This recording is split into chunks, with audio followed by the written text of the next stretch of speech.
At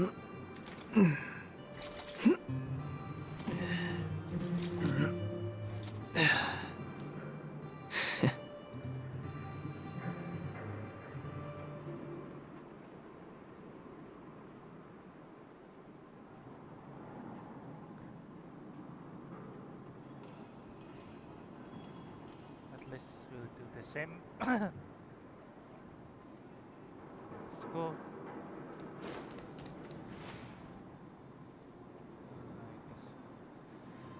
Check this out first.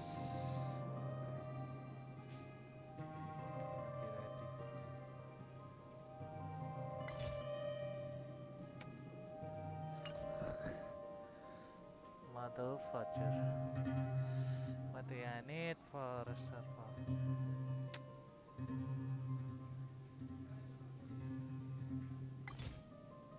Nope.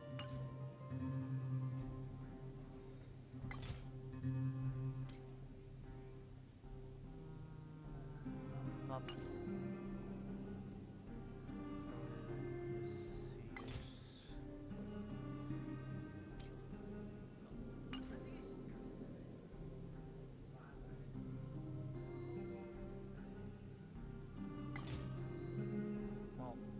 Special station. Oh, shit. Ah! Why?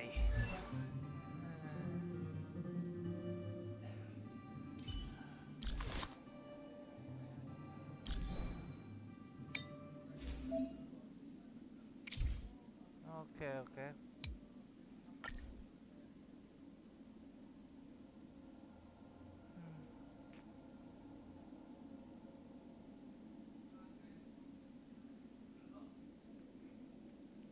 Okay, let's go.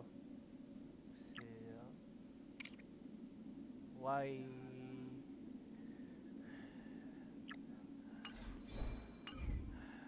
this thing?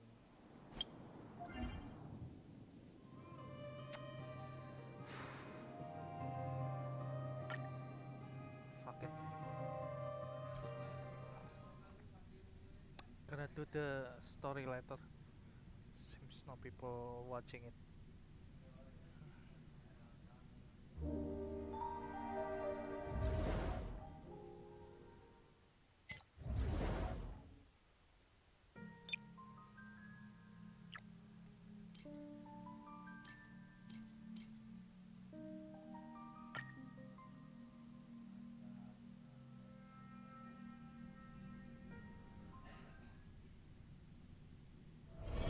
Danger ahead. Ready yourself. Please stay tuned. Sound lingers. Firefly Type 4. Activate!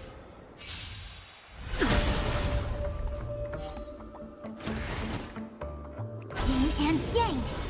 On my command. Stay focused. Eternal. On my command. This ends here. What the fuck? Get the fuck? Target sighted. All units on alert. All will be swept away by the wind. Until everything burns to ashes! Set the seas aflame! Stay focused. Let the show begin! On my command. Not a step closer. Human creations! Fight to land! Set the seas aflame! Fight to land! Oh my god, really? What the fuck?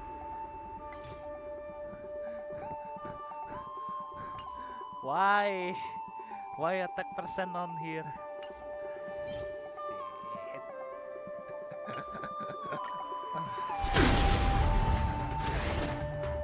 Yin and yang. Stay focused. On my command. Existence is unity. Stay focused. In the name of preservation.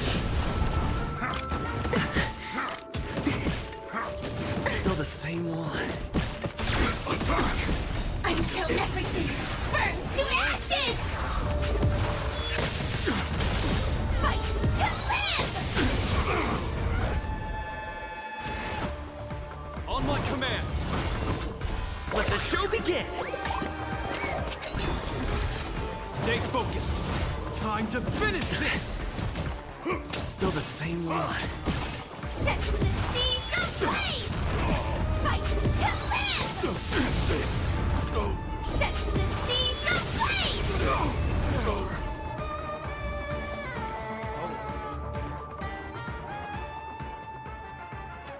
Why? Never mind.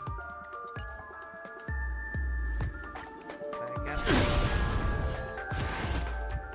Yin and yang! On my command. Stay focused. Eternal. On my command. This ends here. All will be swept away by the wind.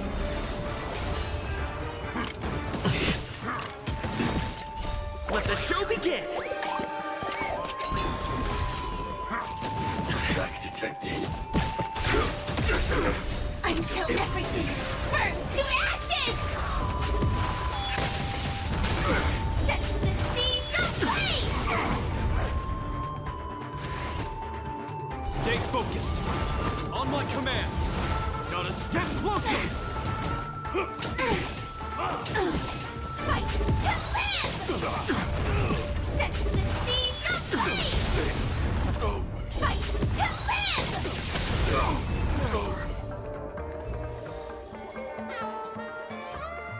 Of the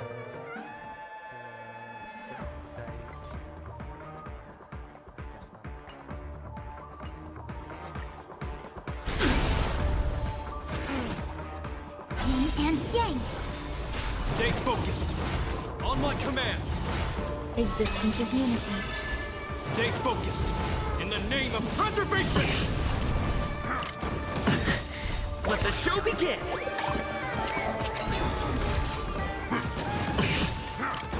Still the same one. Until everything burns to ashes!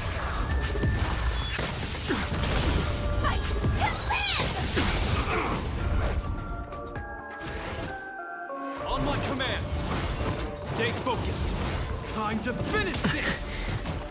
Still the same one. Set the seas ablaze!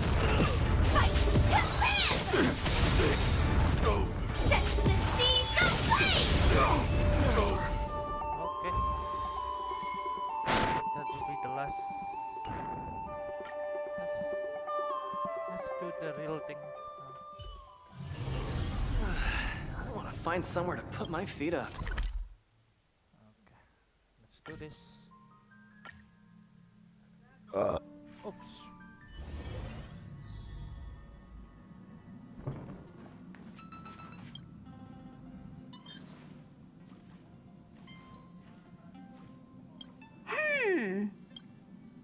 What's up, Pom Pom? Just got a message from the Xianzhou La Fu. Looks like it'll conflict with our original schedule.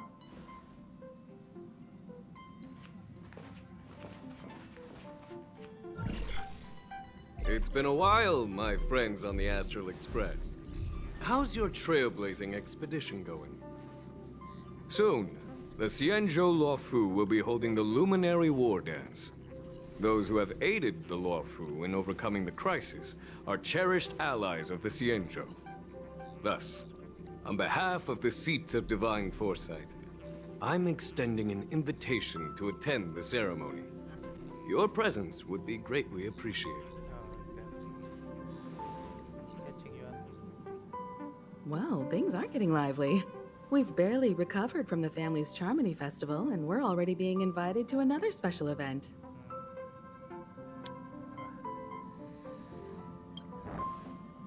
Yeah, me too.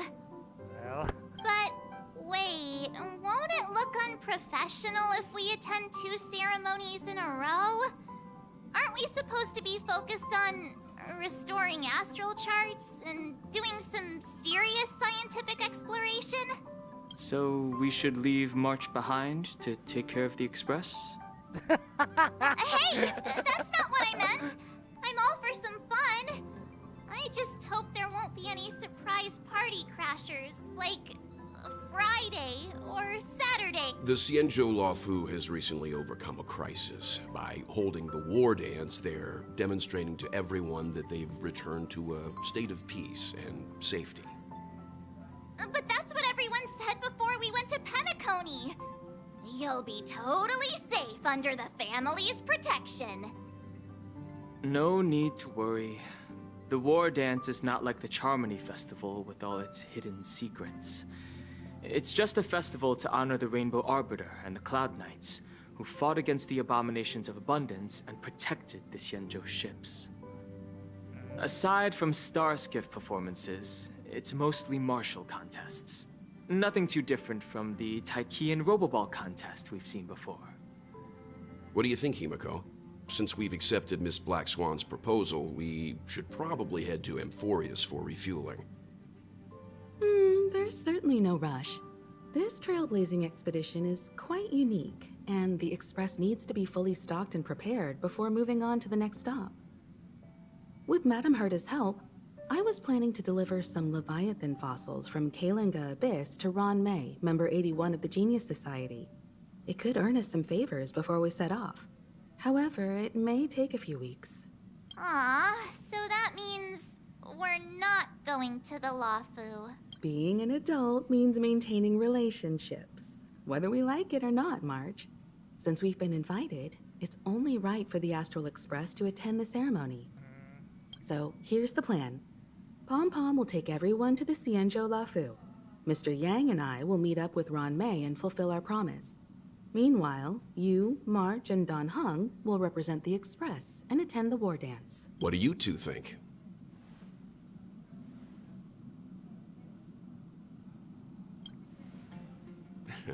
I don't hear any objections. Now that everyone's on board with the plan, it's time to warp to the Xianzhou Luofu. Okay. Bye, Pom Pom. Once again.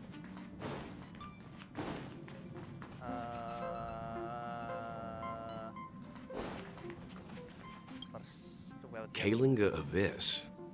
What does she expect to find there? Current research on the Leviathan merely proves how little we know about such life forms.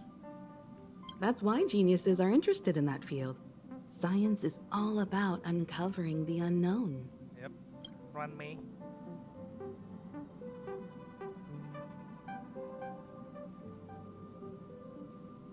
Don't miss us too much. If I stumble upon some cool Leviathan fossils, I'll bring a few back as souvenirs for you. Okay. Thank you, Himeko. Himeko really knows how to convince people. Between Leviathan fossils and the war dance, the latter definitely sounds more fun. By the way, Don Hung, this time you'll be taking a stroll with us on the Luofu, right? Bentar. Fossil Leviathan and Leviathan. Translatornya ngantuk ini. Luar biasa translator. And just let you two wander around aimlessly on the Luofu by yourselves? I don't think so. Plus, Mr. Yang is right.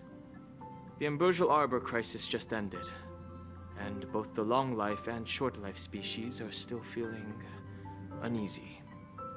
And that's why Jing Yuan and since he has extended an invitation, it's only right that I visit my old friend. I see.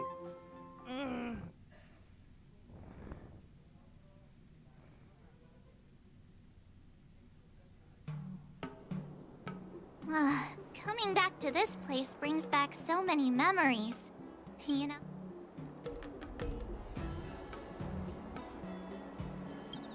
Hey, I'm not actually gonna recite a poem. I was just thinking about all the twists and turns we went through when we first arrived on the Xianzhou. This time, we're not being forced or enticed or chasing after wanted criminals. And we didn't have to sneak in through the cargo dock. This trip has been incredibly smooth. So far. Quite unusual.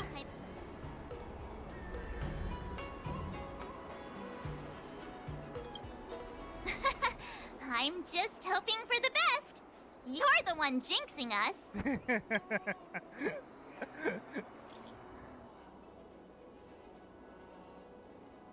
Tuh aja sampai.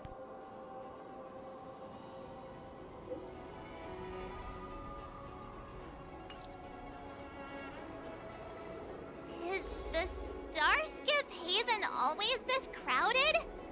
Oh, there's so many people here. I can barely hear anything. Better jinx people. Nope. Yes. This is. Yanqing said General Jingyuan sent him to welcome us, but where is he? Hey, you guys! Hold on a moment. Did they just call us? Look at their outfits. They're from Penacony, right?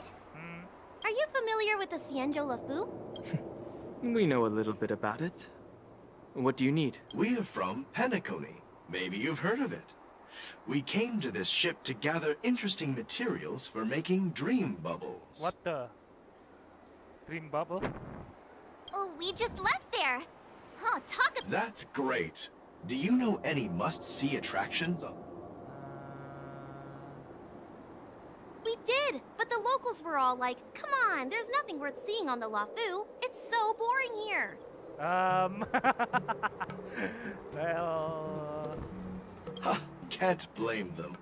If someone asked me what's there to see on Penacony, I'd probably struggle to answer too. That's why we're asking fellow tourists. Most of the tourists around at the moment are here to attend the war dance. And that's why we're here too. Yeah, we know about that ceremony.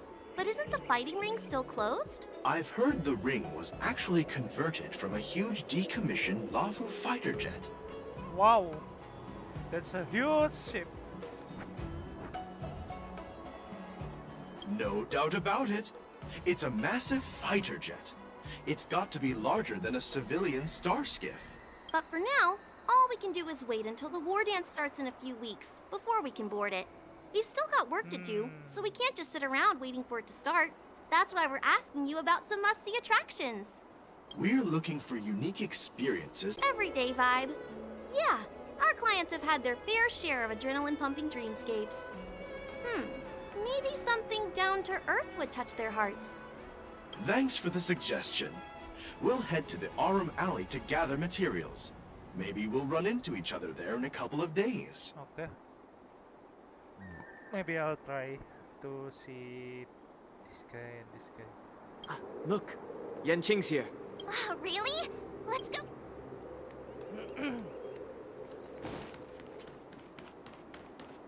There you are! Everyone, this way! Okay. Hey, everyone! It's been a while. Well, it doesn't feel like it's been that long since we last saw you. But, Yanqing... What's up, Miss March? They say kids grow up really fast. Yanqing, are you We've only been away for a few months.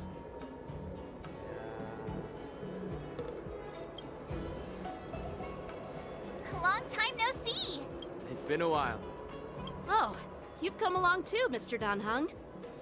Sorry for the delay. With the upcoming war dance and the Starskiff Haven being so busy, things are a little hectic. Yep, I can see that. Seriously, I've never seen the Lafu so lively before. I was a bit worried that holding the war dance right after the Ambrosial Arbor crisis might be too soon. But seeing the bustling Starskiff Haven, I understand why General Jingyuan chose this timing. Yep. There's people from other delves and travelers like you three who've come from afar. With the war dance coming up, there's a huge number of visitors pouring into the Starskiff Haven. The Cloud Knights are working hard to keep the security tight. The General said this ceremony would help the Xianzhou Lafu recover from the crisis. It's a way to showcase our martial spirit, reassure people, boost morale, and attract visitors from other planets to promote trade and peace. By the way, the Xianzhou Alliance places great importance on this ceremony too. The Xianzhou ships, the Zhuming and the Yaoqing, have both sent messengers to offer their blessings. Xianzhou Zumi? Yeah, I wonder if you've heard of it. It's known as the Star Forge, and it's responsible for providing more than half of the Cloud Knight's armaments. The Xianzhou Zhuming boasts skilled craftsmasters, and General Huayan is a top-notch craftsman himself. Huayan. If only I could get a sword forged by him, I'd be on Cloud 9. By the way, Yanqing, where are we headed next? I'm sorry for talking your ear off. The General wants to catch up with you at the Palace of Astrum. He's been eager to hear about how the It's funny how he tries to act all mature, but whenever it comes to something he's interested in...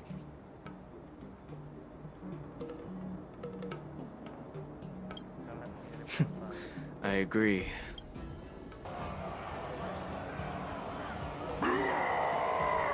All units, assemble quickly! Get ready to protect the crowd! Just mentioned security, and now all of a sudden something's gone wrong. Excuse me. I need...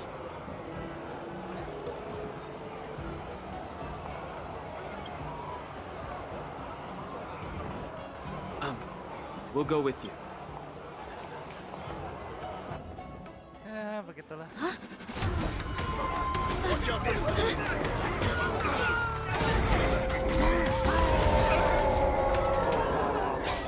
Protect the civilians. I'll deal with him. Okay. Lucky for me. What is this? Kita ada menuju Moonridge. Setelah musuh melancarkan serangan akan membakar satu lapis blood plus dan musuh yang terpicu status Moonridge.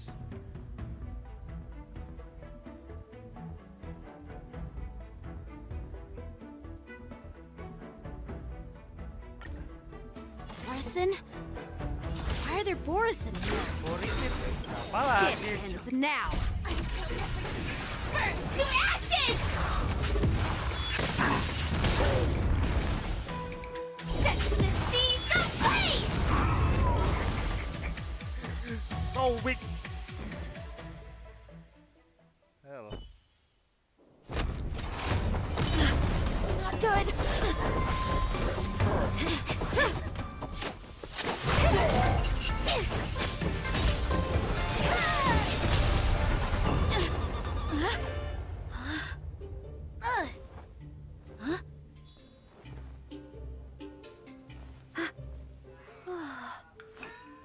Thanks for the help. Sorry, no time to chat. Could you give me back my... Well, that's rough, buddy.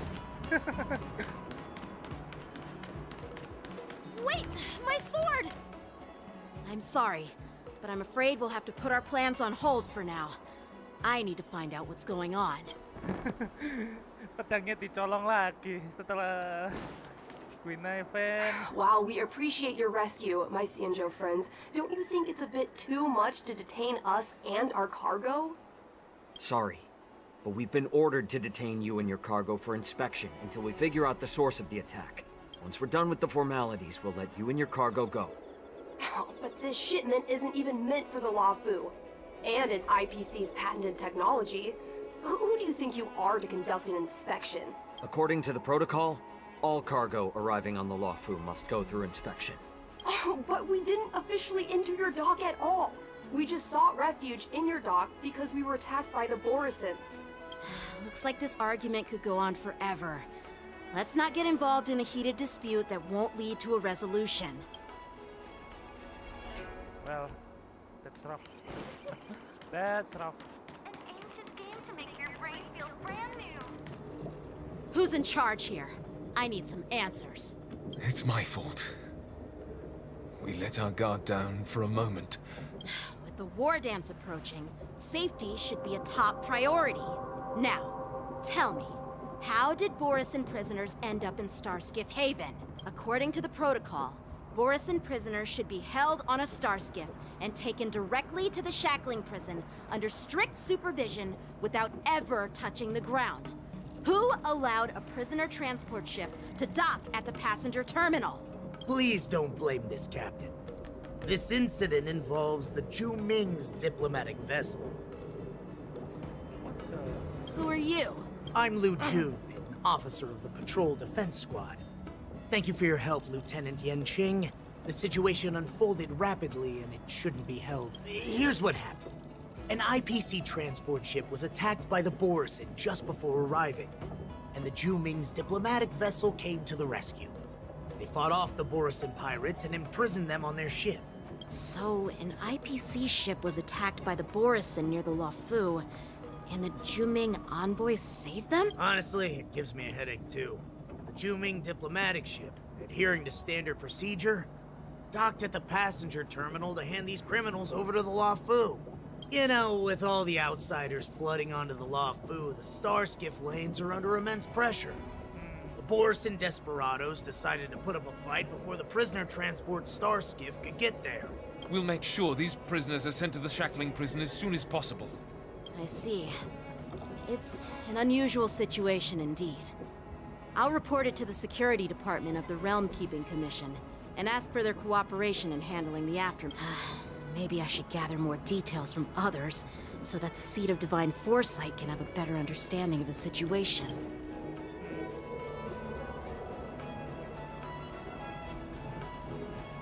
Oh, you look much... Please don't tease me, Miss March. The situation on the Xianzhou before the war dance is like a calm lake that can be disturbed by even the smallest pebble, capable of generating far-reaching ripples with even the slightest disturbance. What are those people... I mean, those monsters we just dealt with? Yeah, those werewolf monsters are known as Borison. They are abominations of abundance, and we've been fighting them for a very long time. The Borison have been a powerful force for a long time, plundering and enslaving many lands. The threat they pose is just as terrible as the Swarm disaster, and the Alliance even had a fierce war with them 3 decades ago. Wait. Swarm, Alliance, Borison. Their presence has faded over the years, but who would have thought?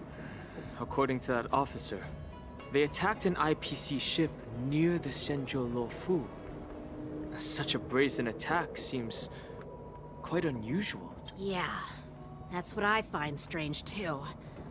It seems like the IPC and the Borison have some serious grudges. Well, enough with the chit-chat. The General wants me to take you... I'd love to chit-chat a little longer, but there are some things that can't be left unchecked. Is it a serious... Thank you, but it's no big deal. By the way, that young lady who just appeared, she took my sword. I'm thinking of filing a lost property report at the Realm Keeping Commission to see if I can get it back. I doubt she did it on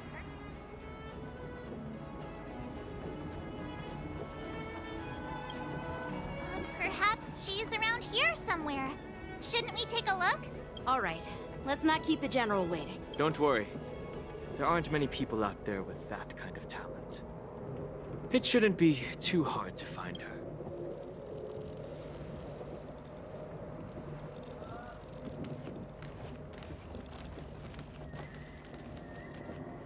There sure are a lot of troublemakers around.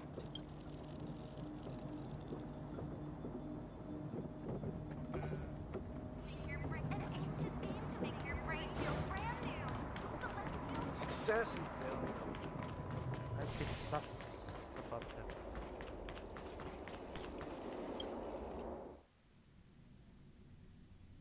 that. It's been a long journey, Elder Wyatt. Thank you for your presence.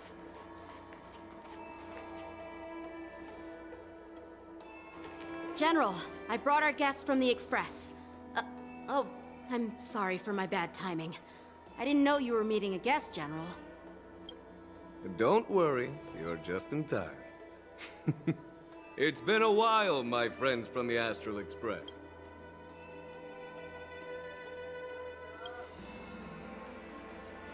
All is well when you have friends coming from afar. allow me to introduce you to General Huayan. He's the Arbiter General of the Xianzhou Zhuming, known as the Flaming Heart. No need to be so formal. I'm just a tourist here, no different from other tourists who've come to attend the ceremony. Elder Huayan is not only one of the Arbiter Generals, but also the Furnace Master of the Artisanship Commission. Besides his martial skills, he excels in forging various weapons. Such talents are unique, even among the Arbiter Generals. Be it Arbiter General or Furnace Master, these are merely titles given to me long ago. I've retired several times already, but with the current change in circumstances, the Marshal has called me back to duty, and I had no choice but to answer the call. Well, in the end, I'm to blame. Living such a long life naturally brings its share of disapproval. It's an honor to meet you, General Huayan.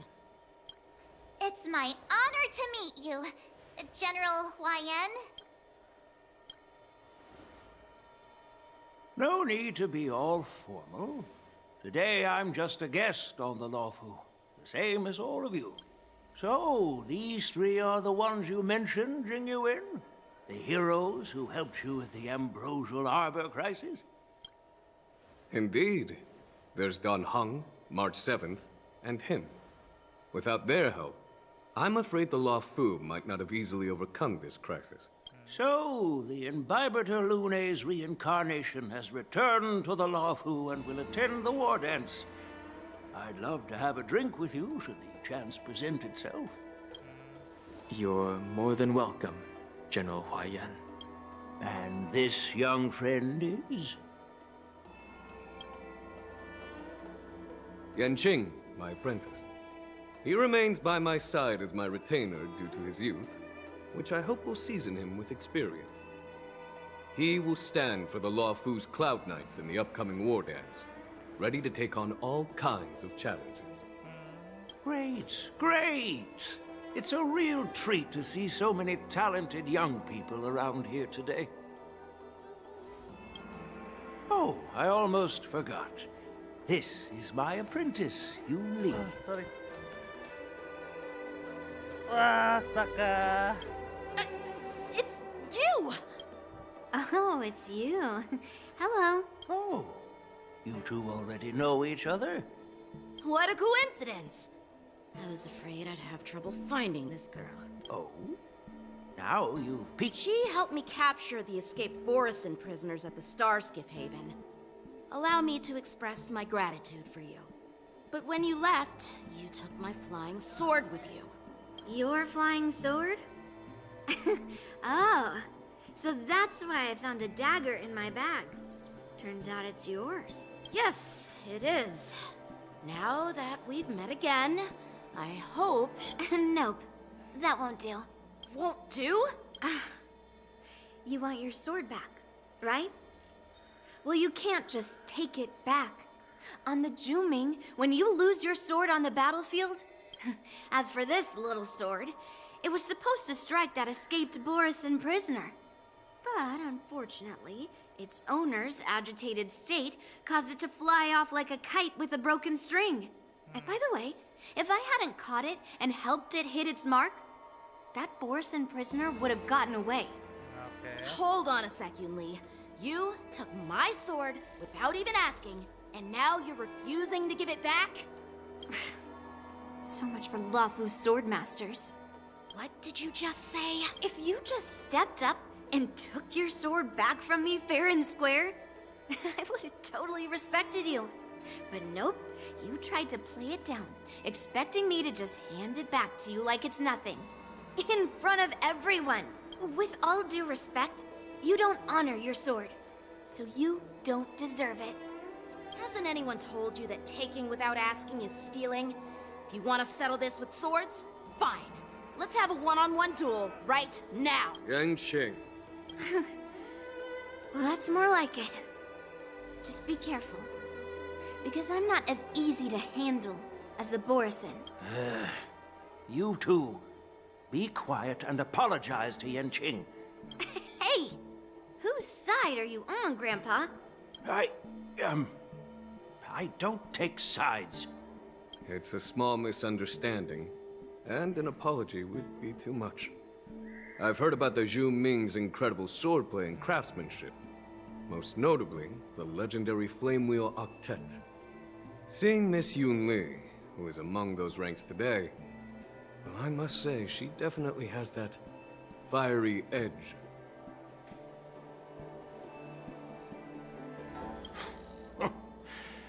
Such grandiose names. Some folks love to spin these fancy titles, trying to set the Cloud Knights apart. Yun Li is still just a young girl, a bit awkward and hot-tempered. So please forgive her if she's being rude.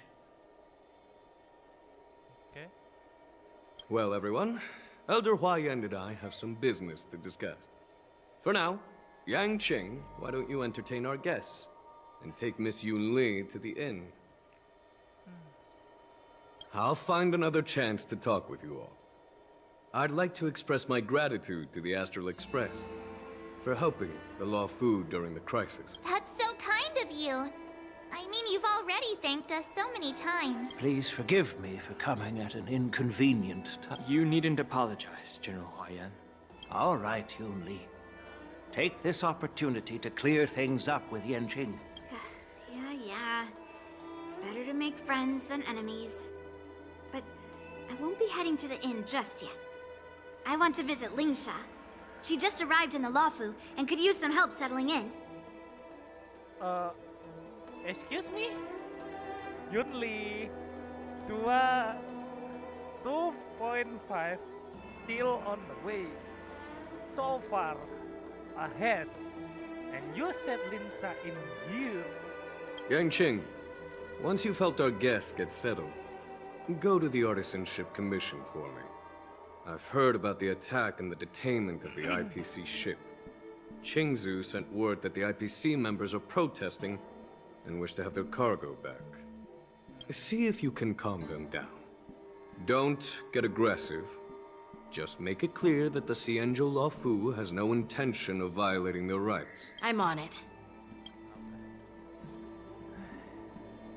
Nih, anak juga anjir.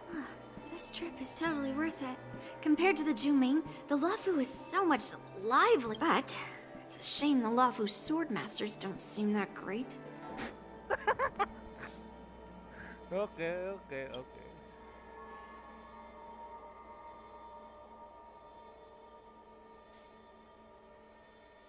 Glad to meet you too. Are you here to participate in the war dance?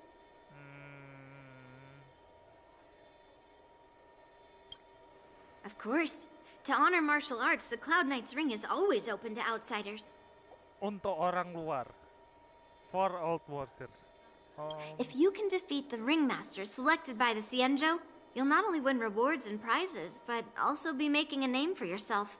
Sounds tempting, doesn't it?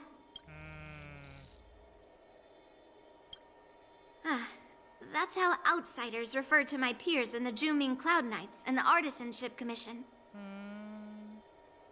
We all train under Grandpa's guidance, learning the art of craftsmanship and swordplay. That's how we got that title, I guess.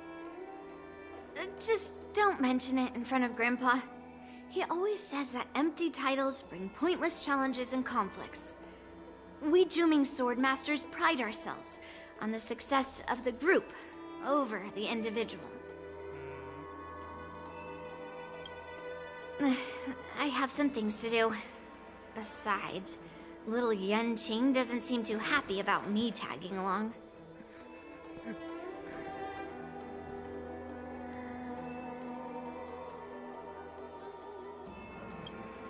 Yeah, you're right. I took it with my skills. So I guess you can say I'm a robber or something. How dare he imply I'm a thief? Totally different. Besides, the sword seems scared of its own master. I'd like to ask him, you claim to cherish your sword as your life, yet you don't even recognize the state it's in right now?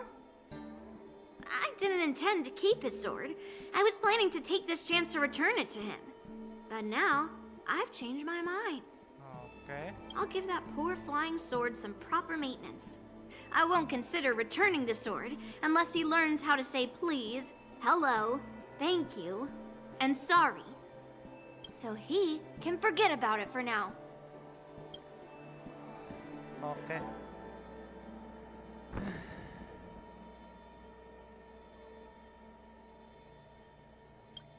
Okay. Titipin salam ko patling siya. This is the report Qingzu just sent me. Let me take a...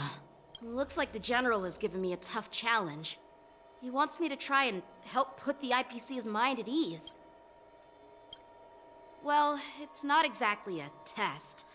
As Cloud Knight officers, we not only learn the art of war and martial arts, but also occasionally have to handle diplomatic disputes. It's just, you know, talking things out isn't as straightforward as duking it out with weapons on the battlefield. This is especially true when you're up against the IPC, with their non-stop corporate babble. Well, let's not worry about that for now. Shall I take you to the inn?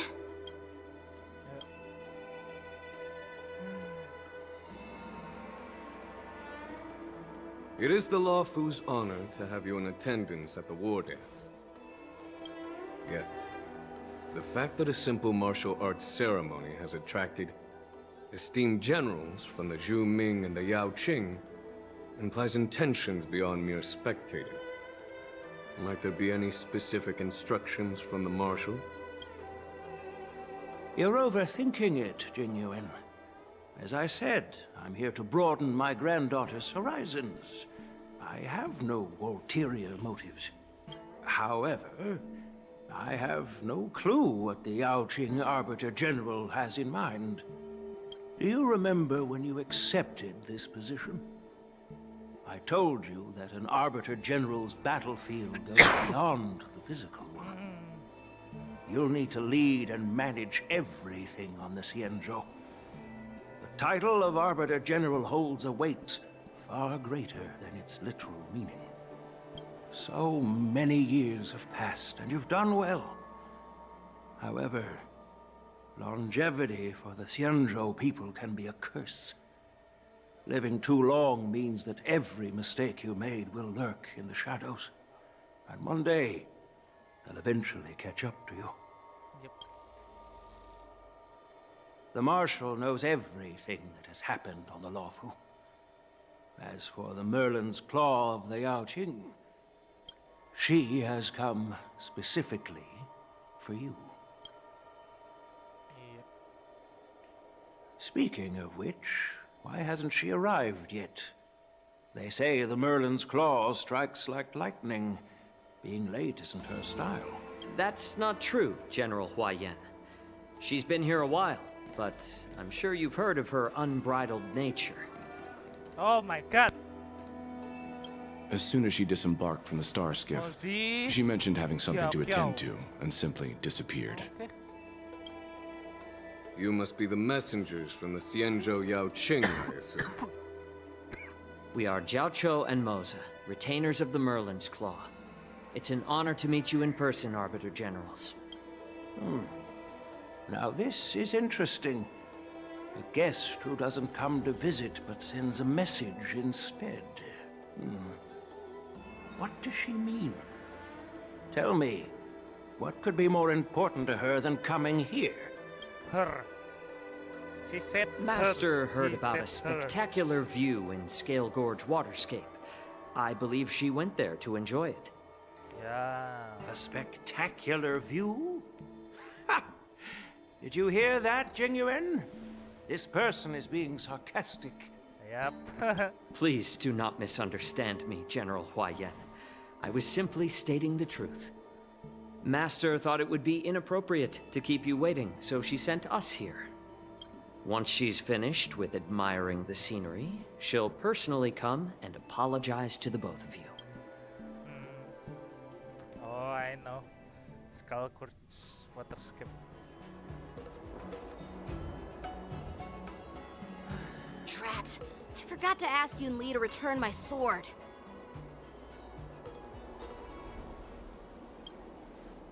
unacceptable. If it weren't for the General's interference, I would have taught that shameless... by the way, I don't know if it's just me, but the General seemed a little... Reserved? Maybe I'm just... No, you're not. When I entered the Palace of Astrum, I realized that the messenger from the Xianzhou Zhuming was actually the Arbiter General himself. So, the messenger from the Xianzhou Yaoqing must be the Merlin's Claw herself. That's right. Well, that's what makes this entire thing so unusual. What's so unusual about it? They simply received an invitation. The war dance is just a small festival. And now we have 2 Arbiter Generals from other Xianzhou ships here. I'm afraid they're here for something more. Maybe they've come to hold Jingyuan accountable for the Ambrosial Arbor crisis? Hold him accountable? Come on, didn't the Luofu fall victim to the disciples of Sanctus Medicus and the Antimatter Legion? Don Shu's rebellion and Ventilia's scheming are merely one side of the story to the other Arbiter Generals of the Alliance. Only a single piece of incontrovertible evidence remains. The Ambrosial Arbor. Yes. It's undeniable that the plague mark, which was subdued by the Xianzhou Luofu, has resurfaced. But was it really a conspiracy instigated by the Antimatter Legion? Or does it indicate a traitorous intent from within the Luofu? Once the spark of suspicion is kindled, it proves hard.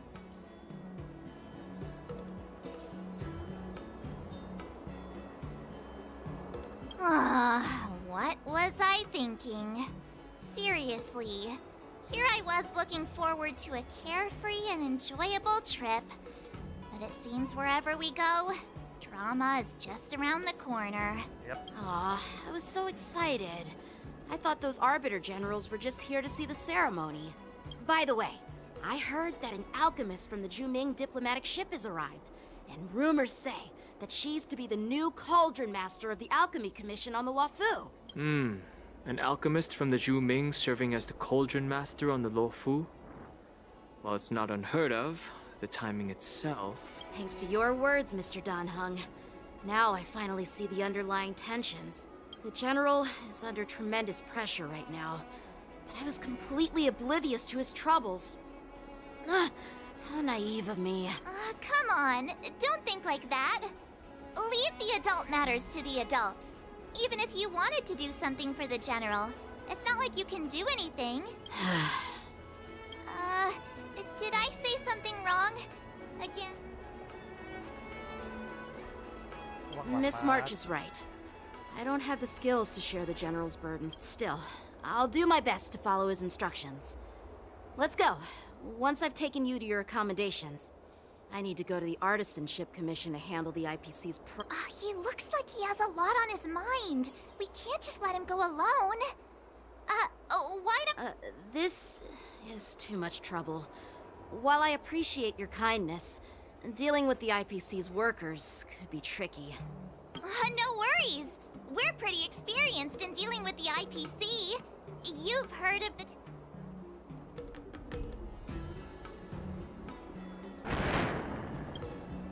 Hey, who's bragging? Anyway, this time it'll just be a few ordinary IPC workers. Surely you don't think they'll be even trickier than Aventurine? Well, since you're willing to help, I won't decline your kindness. Let's head to the Artisanship Commission and meet them. Dasar March, senangannya ni robot ay.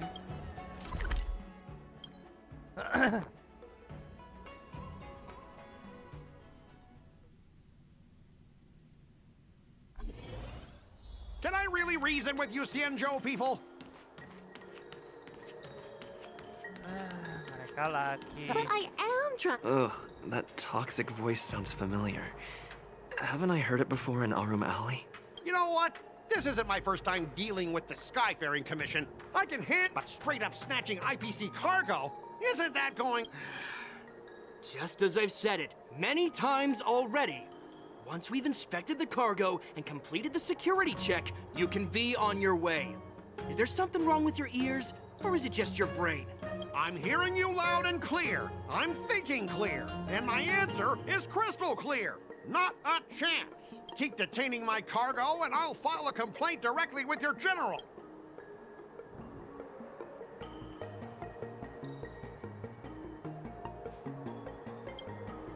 Don't think you can possibly convince me. Huh? Why are you here? Staying on the Xianzhou, are you? What terrible luck. Wherever you go, disasters aren't far behind. Aren't you the guest from the Astral Express? What brings you and Yanqing to the artisan? Trouble caused by the IPC? I'd say it's caused by the Skyfaring Commission. Oh my god. Looks like you've met this IPC worker before. I'm not sure if that's a good or a bad thing. I was sent here to deal with the IPC protest, Miss Shikui. What's going on here? As you know, this IPC transport ship was attacked by the Borisin and rescued by the Juming's diplomatic ship. Then the Cloud Knights were instructed to bring it back to the dock for repairs and inspections. And this is Mr. Scott, the person in charge. So, you're Scott. I've heard him mention you. Weren't you kicked off the Lafu before? Why did you come back? Like I wanted to come back. I thought I'd just dock at the harbor for repairs and leave this forsaken place for good. Little did I know, as soon as the ship entered the harbor, a bunch of Cloud Knights showed up and snatched— What do you mean by snatched? I've told you 1,000,000 times. It's a security check. Then why did you bring the cargo to the Artisanship Commission? You even brought in some shady craftsmen. It's obvious you're trying to steal the IPC's— Listen here. Firstly, the Skyfaring Commission detected dangerous items that could possibly be weapons in your cargo hold. That's why they called me here, to double-check. Secondly, where the heck did you get the idea that I'm a shady craftsman? Even if there are dangerous items, what do they have to do with you? It's not even being shipped to the Lafu. We'll just fix the ship and be on our way. We won't unload our cargo here. But you'll have to stay in the port for several days before your ship is repaired and you can take off again. How can we just leave unchecked items sitting here? I understand, but we don't need to disassemble the cargo if it's just a security check, right? In most cases, we don't. However, our scans discovered that the cargo doesn't only contain machinery, but also some substance that resembles biological tissue. Biological tissue? Does this crate contain living things? I'm afraid we'll need to wait for the Alchemy Commission for further confirmation.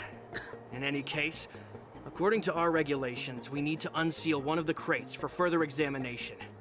But this IPC specialist has been hindering us on the grounds of patent secrecy. The Alliance's regulations on biological products are very strict.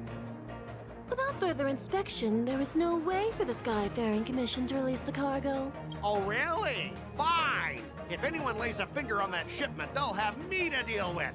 It doesn't matter if it's mechanical or biological. It's none of your business. I'm filing a complaint against the Skyfaring Commission's— This Mr. Scott seems stubborn and difficult to persuade. Honestly, I really don't want to have a vicious confrontation with the IPC.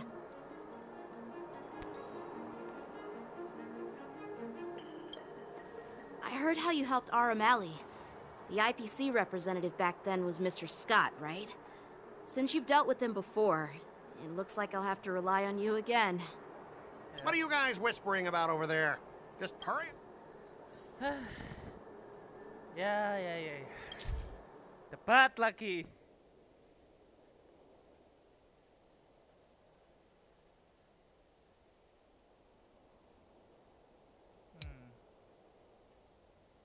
Skor momentum salah satu pihak mencapai 0, aku proses negosiasi akan masuk berakhir. Jadi negosiasimu akan naik yang berbeda-beda dan yang mungkin dalam meningkatkan sering main negosiasi akan terus berlanjut sampai jumlah giliran negosiasi. Oh fuck, ini negosiasi yang baru anjir. This is the new.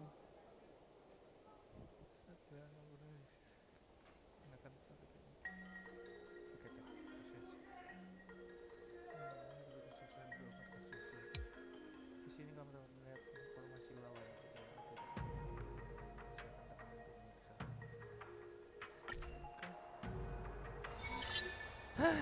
As I recall, This guy won't listen to reason and can only be persuaded with intimidation. But he does seem to follow rules to some extent. Let's use that against him. Speaking of regulations, we have our own laws and regulations too. According to Article 4 of the Xianzhou Alliance IPC Trade Consensus, the Alliance and IPC shall never infringe on each other's intellectual property rights.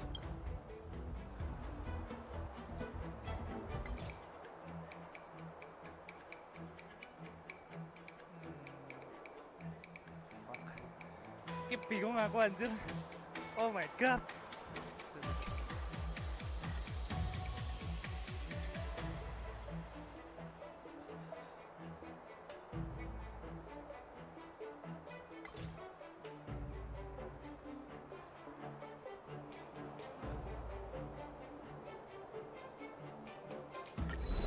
Huh?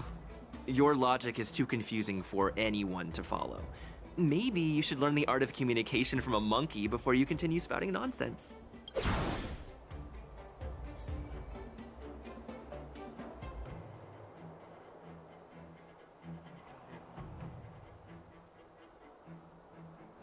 The Alliance can sign a non-disclosure agreement with you.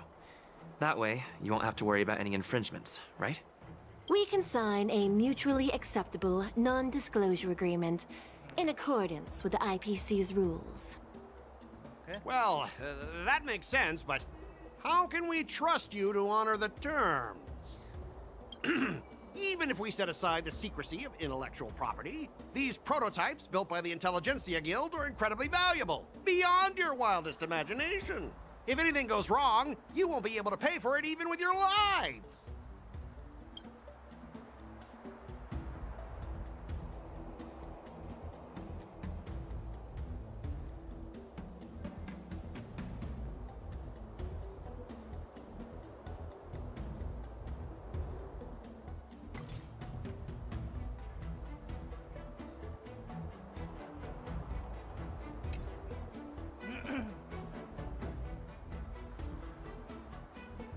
Don't underestimate Xianzhou technology. Even if they need to dismantle your cargo, the Artisanship Commission can easily put it back together. Yeah, go ahead and brag about their skills. After all, you're just a negotiator they hired.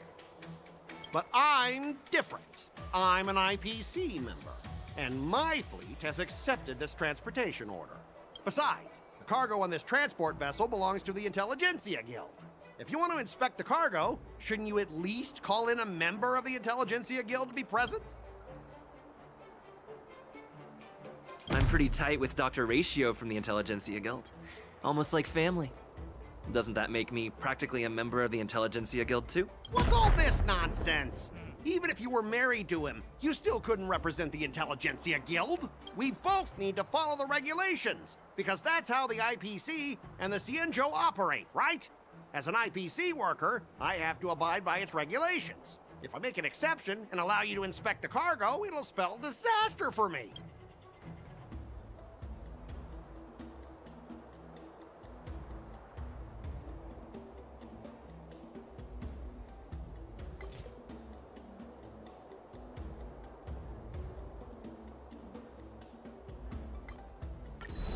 All right, we understand your position, but rules are rules and we can't bend them now. However, we'll note down your concerns and pass them on to management. We'll keep you updated on any developments.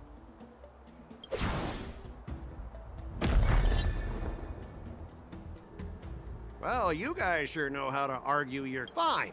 I'll allow you to do the security inspection.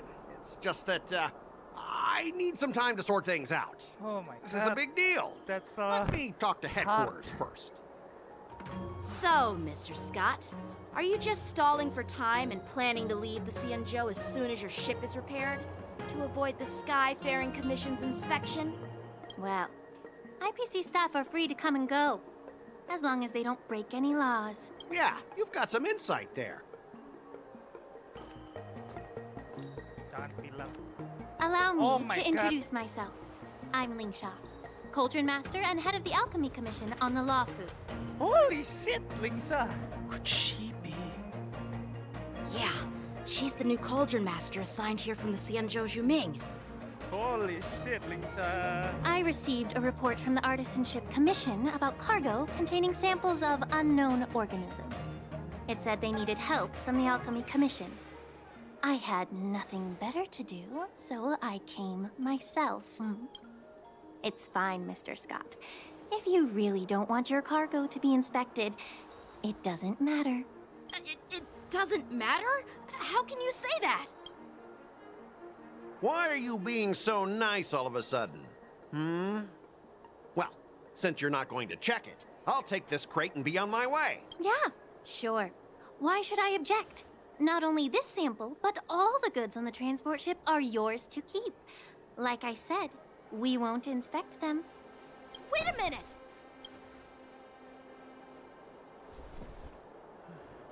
Well, that's more like it. If only the young displayed a more... Our ship will leave in a few days once the engines are repaired.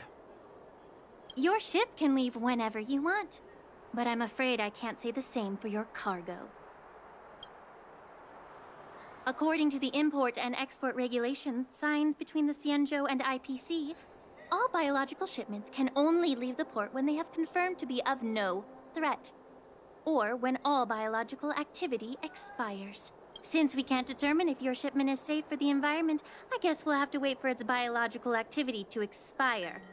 Let me check the previous cases. Normally, it'll only take around 47 star calendar years. Holy shit. 47 years. Only 47 years? Why so surprised? You're still young and full of energy. I'm pretty sure you'll live a few more decades. Have some confidence in yourself. Ha! Typical of a long-life species. Your words are dripping with sarcasm. While you may not care about time, I do. I'll be demanding double compensation from the Skyfaring Commission for... Sure thing, Mr. Scott. You seem pretty confident that your career and life will last long enough to witness this victory unfold. Step aside, guys. Let them do the inspection. But, Mr. Scott... Come on, we're already in enough trouble. Just let them do the security inspection. And if needed, I can always grovel before the Intelligentsia Guild later. I'm just using my head for what it's apparently good for, right?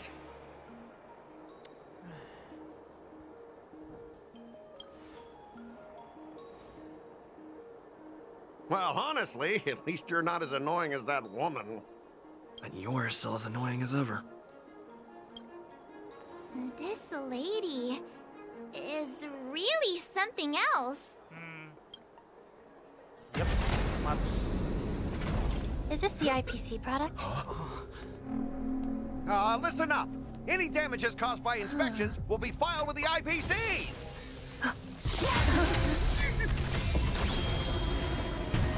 Whoa. Turn it off.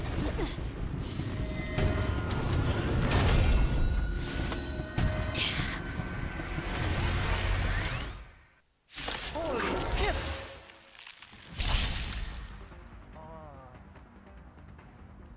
There are grip. Okay.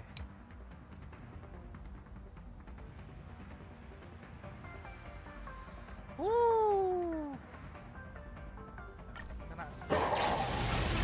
Well, how unexpected.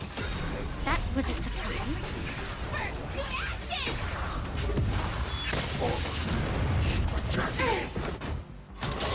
Still the same. Existence is unity.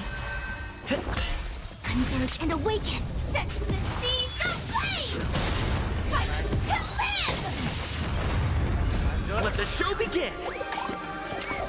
Going. Pipeline. All will be swept away by the wind. Set the seas aflame!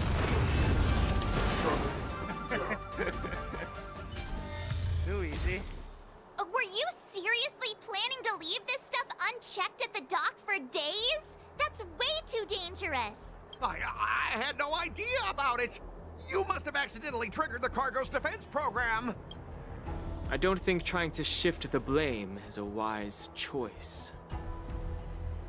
But seriously, I don't know why that thing suddenly started moving. Enough. Miss Shikwe, please escort our IPC guests to the Skyfaring Commission. I'm on it. Please follow me, Mr. Scott.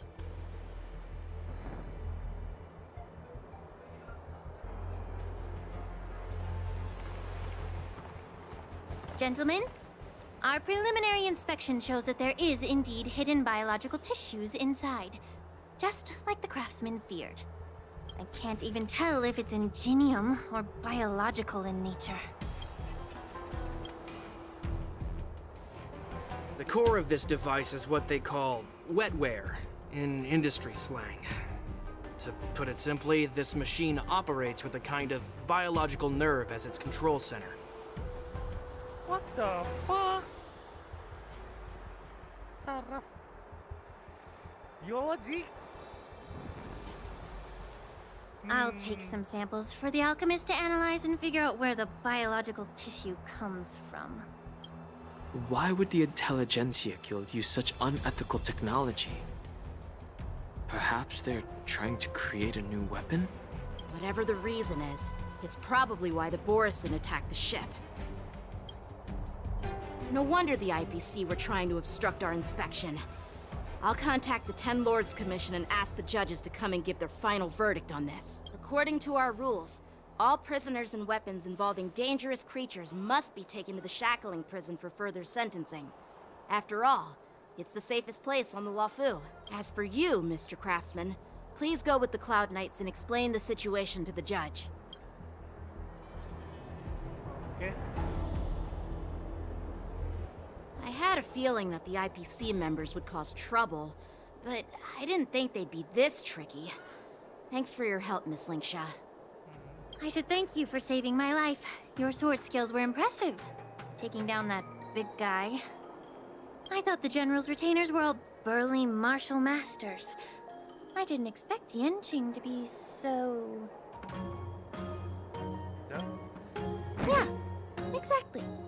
He's young and talented. As for you, you must be the guests from the Astral Express, right? Saving the Luofu from that crisis. It's so impressive. Thank you. It wasn't a big deal. Really. Is that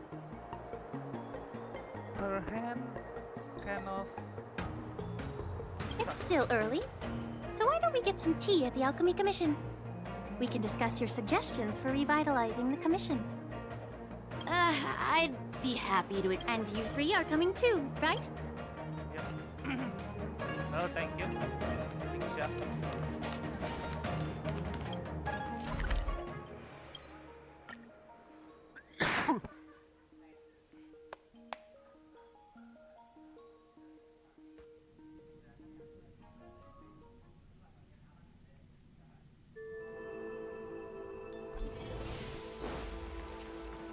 I'm still there.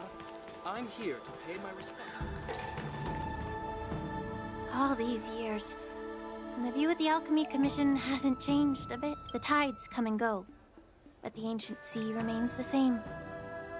For us Vidyadhara, there's nothing more nostalgic than our homeland. You're a Luofu native, Miss Lingsha? Yes, I grew up here, listening to the sound of waves while researching prescriptions with my mentors and peers at the Alchemy Commission. It's kind of sad, isn't it? Everything changes, but somehow remains familiar. Just like you, Dan Heng, I traveled far from home, and now I've returned. Seeing the familiar scenery brings back a hint of nostalgia. The view here would be even better without the ambrosial arbor. Oh, really? I think that towering tree looks pretty Even if it's impressive, it's a plague mark. The Xianzhou have been fighting abominations for thousands of years. And now that the ambrosial arbor has been reborn, it's only natural for everyone to feel uneasy. Well, once a seed is planted, no matter how long it takes, it'll eventually sprout and bear fruit, in my humble opinion. The rebirth of the Ambrosial Arbor and the resurgence of the disciples of Sanctus Medicus were inevitable. The seed was already planted when the ancestors of the Xianzhou sought immortality.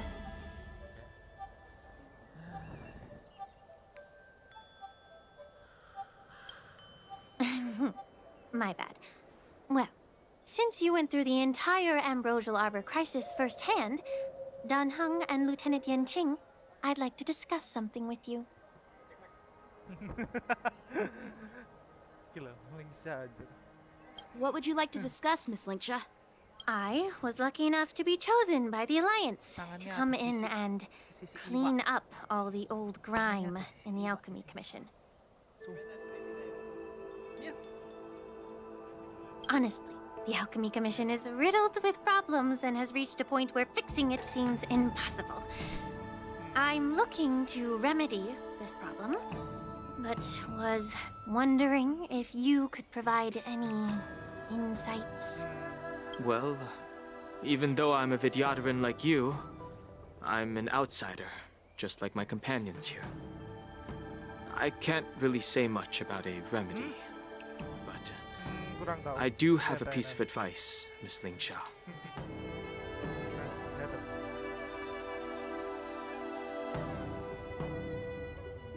The Vidyadhara and the Alchemy Commission on the Luofu have always been intricately connected. If you cannot distance yourself from these ties, Miss Lingsha, changing the situation within the Alchemy Commission may be quite challenging. I may not know about politics, but I do know that the disciples of Sanctus Medicus have been operating within the Alchemy Commission for years. If you're determined to root them out, maybe you should discuss it with the General. Ya, begitulah. I see. Thank you for your valuable insight.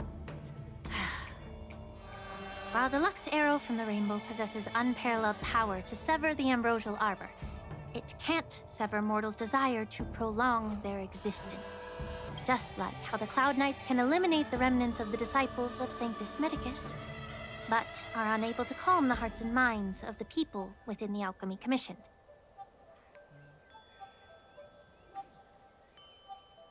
Our Xianzhou forebears knew this well, and that's why they entrusted the duty of guarding the roots of the Arbor to the Vidyadhara.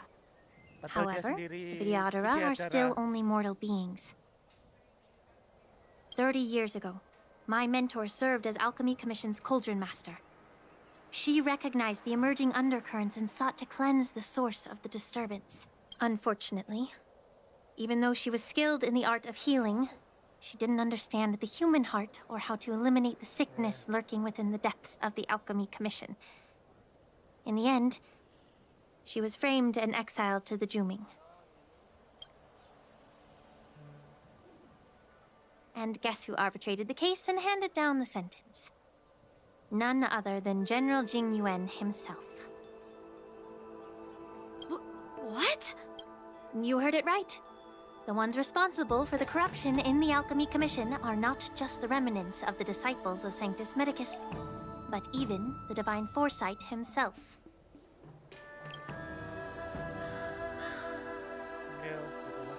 Alas, why is your face turning pale, Yanqing? Don't worry about it. I understand that when someone holds a position of power, they may sometimes have to make tough decisions. I won't hold any personal grudges against him. Besides, at our age, holding personal grudges is a luxury we can't afford. Si kecil yang nyolong, bukan nyolong sih, ngambil pedangnya Yanqing dengan paksa. Dikarenakan si Yanqing gak sayang sama pedangnya gitu. Lingsha, you're back! I've been waiting ages for you. Oh my god. Yunli! Why aren't you with your grandpa? What brings you to the Alchemy Commission? Well, let me take this opportunity to introduce you to Yanqing. What a small world. You stole my sword! I see. Let's skip the introduction part then. Why do I keep bumping into you? Are you stalking me or... Of course not. Unlike you, Miss Yunli, I have important things to take care of. You, on the other hand... Grandpa used to say that a sword reflects its master. I talked to your sword, and it told me that you've been distracted. You hesitate when you should strike, and you struggle to stay calm when your sword is unsheathed. Now that I see you again, I realize your sword was right. It wasn't me who took your sword. It was you who lost focus. Do you really expect me to believe that nonsense? I've been taking it easy on you. Just look at this flying sword. Even if I gave it back to you now, it'd just be taken away again in a few hours.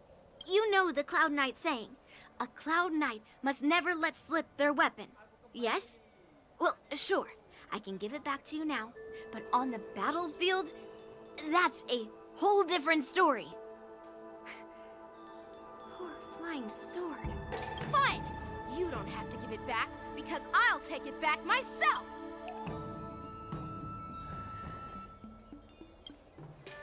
Between these two, who do you think is tougher? Don't get me wrong, I'm just curious. Get ready to separate them. It is my first day at the Alchemy Commission. A brawl is definitely not how I imagined celebrating it. Well, since you don't approve, I won't draw my sword here. I didn't mean it in that way. Since you've already drawn your swords, you'd be disappointed if you didn't get to test one another, right?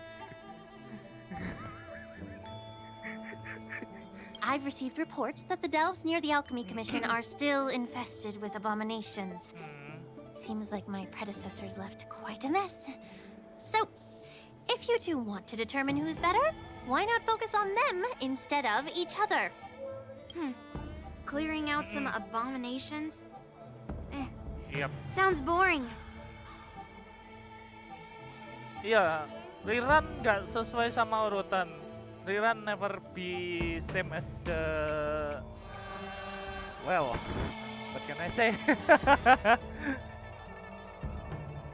It's the Cloud Knight's duty to eliminate those It's abominations. gonna be long for you waiting don't have for to ask me Acheron, my twice, friend. Miss Lingsha. I'll help you get rid of them. Oh, you think you're the only one who knows how to behave? If Lingsha needs anything, I'll gladly draw my sword and help her out. It's so heartwarming to see both of you being so sweet and caring. So then, shall we get going? Yep. Hindi, pahanya pun ada loh. Markoinya. Ever since the disciples of Sanctus Medicus were eradicated, their experimental abominations have been festering here. If you want a contest, I'll be the referee. The one who kills the most abominations within an hour wins. Enggak, masalahnya harus di sini, di parlor car dulu. You must go to parlor car first. Lingsha, as always, you're still an expert in making... It's for your own good, little Yunli. While you desire to compete against each other, I don't want to see either of you getting hurt. That's really thoughtful of you, Cauldron Master. So, are you both... Aduh. Why?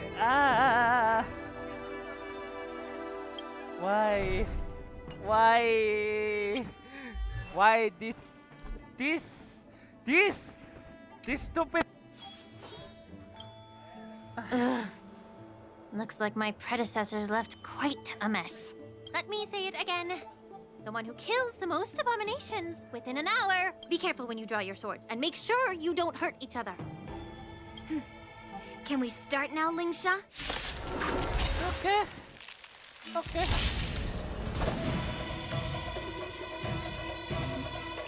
Okay.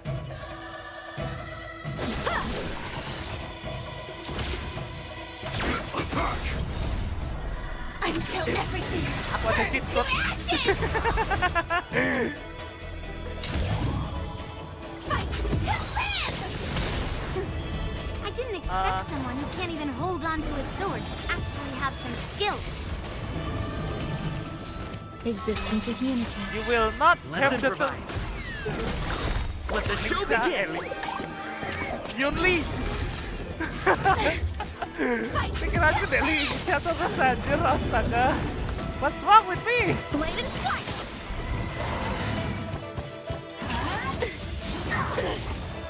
Into earth!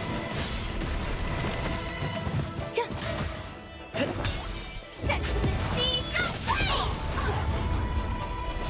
Fight to live! All will be swept away by the wind. Strike with heart!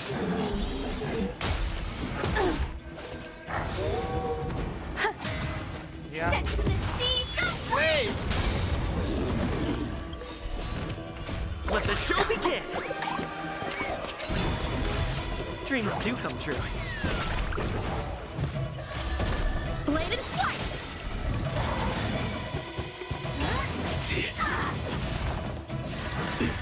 Yep. Into earth!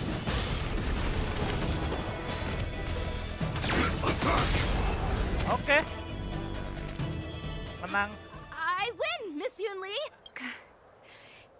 You got lucky. Why don't you just give me back my sword, sincerely apologize, consider yourself... All you did was chop down a few If you think you can just take this sword from my hand, Mulai dah.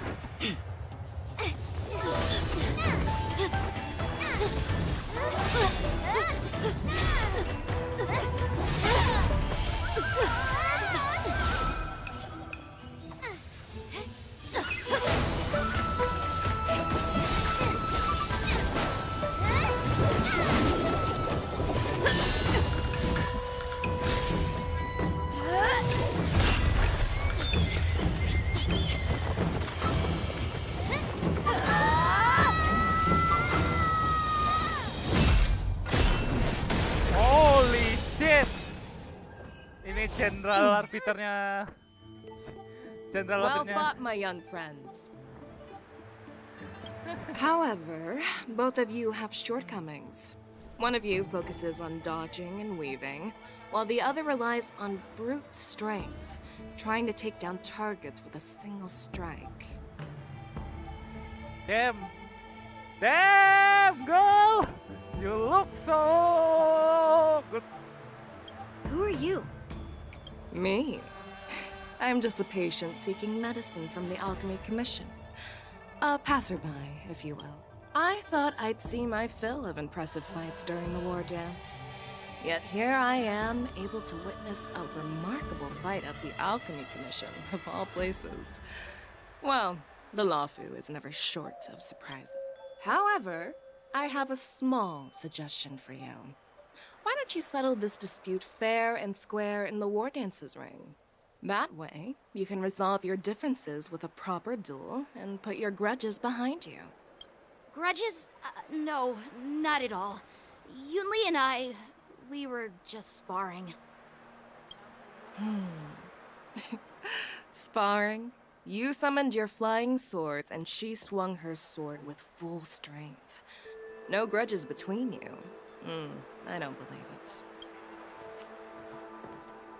Aha! What brings you here, Lady Fei Xiao? Have you finished your health consultation with the Dragon Lady? Fei Xiao? Grandpa always talks about you. Could it be that you're... The Merlin's Claw of the Xianzhou Yaoqing? Yep. Looks like I'm quite famous on the Xianzhou Lawfu, too. Of course, everyone has heard of the great general. Known to all, and unbeknown to none. Oh my Great General? Isn't that title a bit too narcissistic? I don't like it. Ooh, I heard there's a dozing general in the Lawfu, so I came up with a humble nickname for myself. The Lacking General. Lacking in worries, regrets, and rivals. Iya. Astaga. Oh my god, Juan. Sounds much better, right?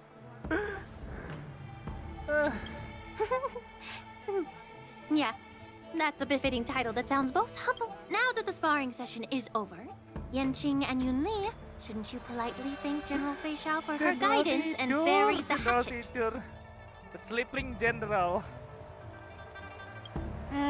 Here's your sword. Keep it safe. Or it might get taken away again. By the way, we haven't settled the score yet. I'll defeat you fair and square next time we fight. This is how she apologizes? Now that I finally got my sword back, I should report to the seat of divine foresight. I'll take my leave, General Feixiao.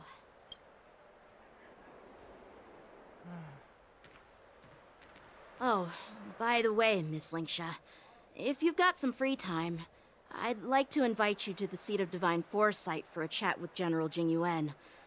I think there's more to those personal grudges you mentioned earlier. Thanks for stepping in, General Feixiao. Otherwise, I'd have had to knock them out with my incense. Please jangan, aku nggak mau coba. I don't want your fucking sand. Not at all. Just doing what you asked. How about we call it even as payment for the healer lady's consultation? Sorry, but even a general needs to pay their bills.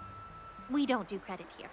And let's not forget, you'd have been waiting decades for a chance to see the Dragon Lady if it weren't for me. Well, you can always send the bill to the seat of divine foresight and say it's for mentoring those kids. After all, it was quite the effort splitting them up. I nearly had to get tough. Now, if you'll excuse me, I need to find a spot and get some fresh air.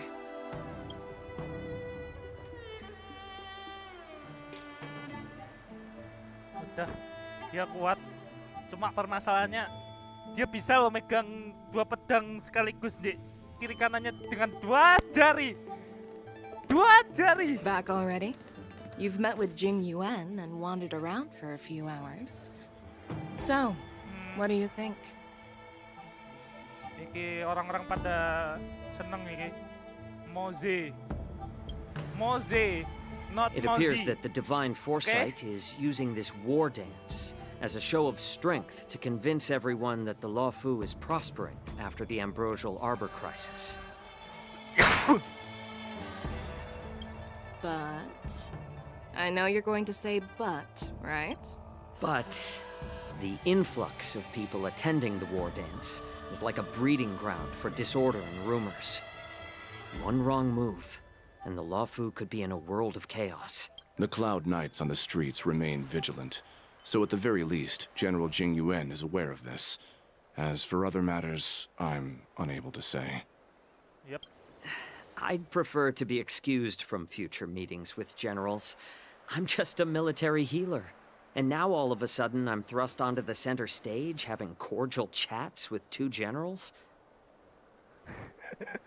Jiao kayak kelihatannya nggak mau diantara omongannya jenderal deh.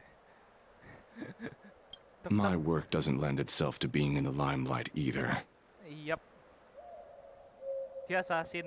Udah kelihatan. Pakai topeng, pakai kayak gini kerudung, senjatanya belati, udah. Just stop whining. At least you're in one piece, right? Before getting in touch with General Jing Yuan, I wanted to put aside my assumptions and see his momentum. That includes the overall bearing of the Cloud Knights on the street, what people are saying, and how those close to him behave.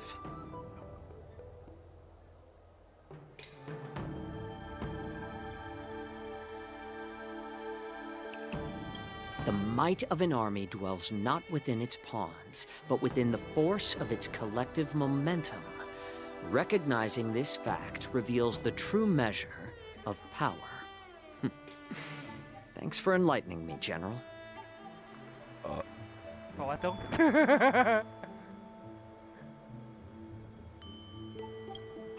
A perfectly clear statement turned confusing thanks to your translation. You've made me lose where I was now. Anyway, this is how I operate in battle, so you might as well get used to it. Are you treating General Jingyuan as your enemy? The longest-serving general of the Xianzhou Luofu. do you think he'd have only a few enemies? By the way, General, you met the healer lady, yes? Could you show me the medicine she prescribed you? Well, the healer lady couldn't do anything about my condition. She just told me to enjoy some tasty food. So not even the famed healer lady could help? Don't worry. I'll fulfill my promise and find a way to cure you. Actually, I've found some leads. Well, life and death, Jiao Chou. It's all predetermined. Ya, kelihatannya Jiao punya hati untuk face shot. Upon starting my military career, I made a pledge that the rest of my life would be dedicated to being the Xianzhou's spearhead, hunting down the abominations of abundance till the end of my days. Okay. As long as I can fulfill that deep-seated desire, I don't care how long I live. You asked if I view General Jing Yuan as my enemy. No. My real enemy has always been myself.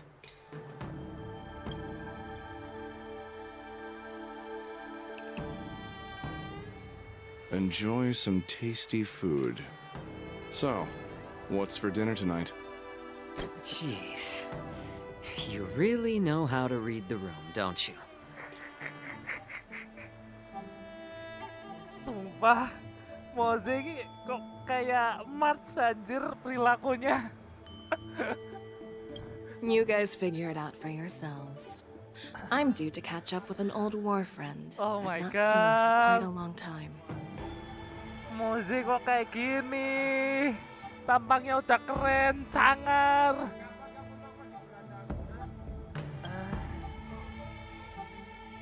Moze udah sangar, keren kok udah kayak gitu. Kelakuannya kayak March. Aduh ya Tuhan. Kecewa. Was that the Yaoqing general who just dropped in out of nowhere? I mean, when Yun Li swung that massive... Mine too. Yeah. But to go up against Yun Li, you think so too, right?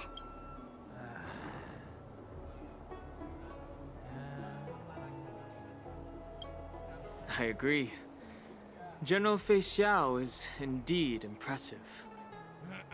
I was actually hoping you'd give Yanqing some... Thanks for the kind words, Miss March. The war dance is coming up, and I've been chosen to represent the Cloud Knights in the ceremony.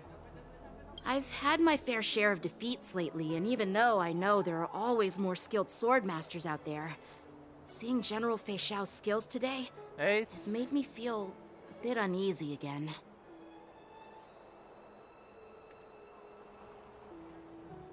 Channel. Holy shit, that's so lagging. Don't underestimate yourself. After all, generals won't fight in the ring during the war dance. Just remember the state of mind you had when you single-handedly took on me and Blade, putting... I see. Thanks for the advice, Master Dan Heng. By the way, now that today's events are over, General Jing Yuan wants to invite all of you to the Seat of Divine Foresight. He has something important to discuss.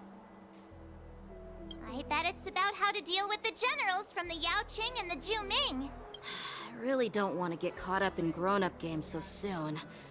I just hope Generals Fei Kenapa? Xiao and Huaiyan can see the truth. We don't need any more chaos in the Luofu before the war dance.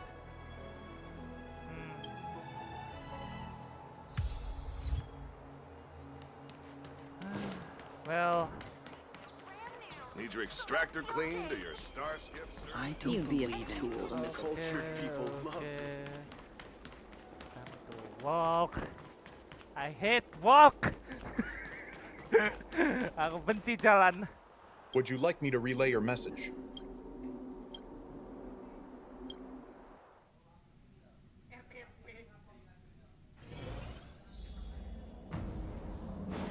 Wow, langsung di sini. Iya, Yunli di sini juga dong, really? Why? Earlier at the Palace of Astral, I introduced these guests from the Astral Express to you, Elder Huai. But with all the people around, We only exchanged pleasantries. Now, I'd like to officially introduce them to you. These three braved great dangers, accompanying me to perilous places, defeating the chief culprit Vantilia, and uncovering the conspiracies of the disciples of Sanctus Medicus. If you wish to know more, please, feel free to ask us.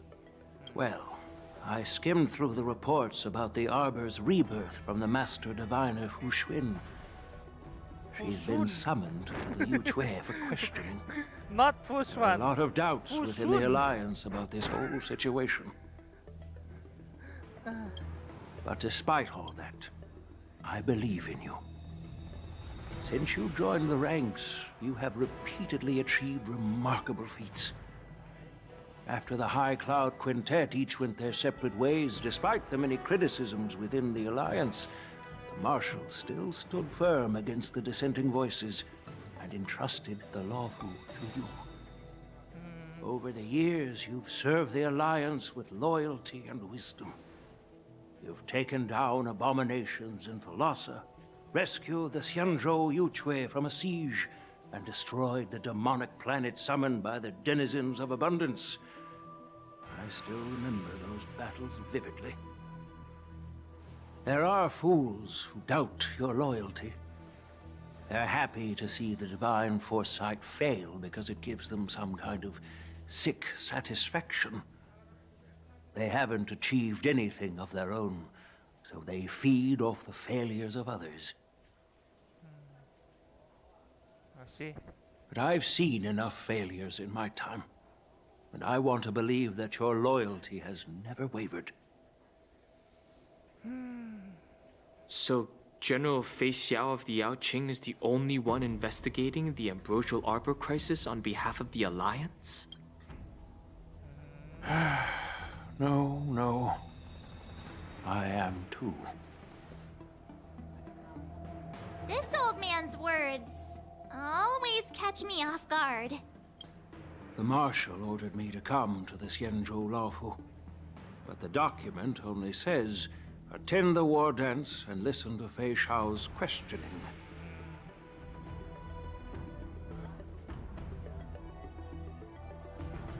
No need for that. You're all important witnesses. The Marshal is well aware of Jing Yuan's purpose in holding the ceremony, and understands the situation he is facing. She mentioned it because she believes both issues are important. Thanks for your kindness and sincerity, Elder Huayan. But is it appropriate to tell everyone here about the Marshal's... By introducing the Express's witnesses to me alone, aren't you aiming to discern the intentions behind both my actions and Fei Xiao's? And whether there's any discord between us? Well, since I'm being open and honest with you, I encourage you young folk to do the same. As for the Ambrosial Arbor crisis, all I need to do is listen. General Fei Xiao will be the one asking the questions. To be honest, I'm more concerned about the timely start of the war dance. Oh, by the way, I've prepared a gift for the war dance. What is it? What is that? Yes, it's this case right here.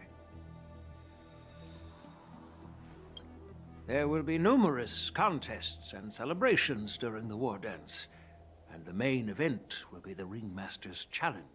The host will dispatch a skilled warrior to take on challengers from all over the cosmos, showcasing the excellent martial arts of the Xianzhou Lawfu. What the When you mentioned that the Astral Express would be attending the ceremony, I thought the High Elder of the Lawfu would be the Ringmaster. You humor me, Elder Huayan. The healer lady is just a young lady who knows nothing about martial arts. How can I assign her as the ringmaster? I'm no match to you when it comes to joking. What's this box for? Why don't you open it, General Huayan? This sword case is intended for the War Dance's award. It's empty now, but in a few days, a precious sword will be delivered and stored inside. I don't mean to boast about our skills, but this sword represents the pinnacle of the Juming's craftsmanship. It has a legendary history, full of heroic tales from foreign lands. Tales that are too detailed to be summarized in just a few words. Okay. Since I've been wondering who would be worthy of such a sword. And then it hit me. I can award it to the champion of the Ringmaster's Challenge. The ceremony's champion is sure to be a perfect match for the sword. Moreover, I hear that Yanqing is an excellent swordmaster, and that he will be representing the Lawfu as the Ringmaster. So it seems like a perfect gift for him. Thank you for your generosity, Elder Huayan. If you want to give me a sword, just say the word, Grandpa. No need to beat around the bush. You've got confidence, my girl, but I don't think you can best Yanqing. I know you're all about swords, Miss Yunli. It's just a shame that it's the sword that ultimately chooses its rightful master. Yeah, and even if someone gets their hands on such a precious sword, it'll probably end up in someone else's. The outcome of our duel at the Alchemy Commission is still up in the air. Since you're interested... That's exactly what I had in mind. Nobody knows who's gonna come out on top. It could be me, could be someone else.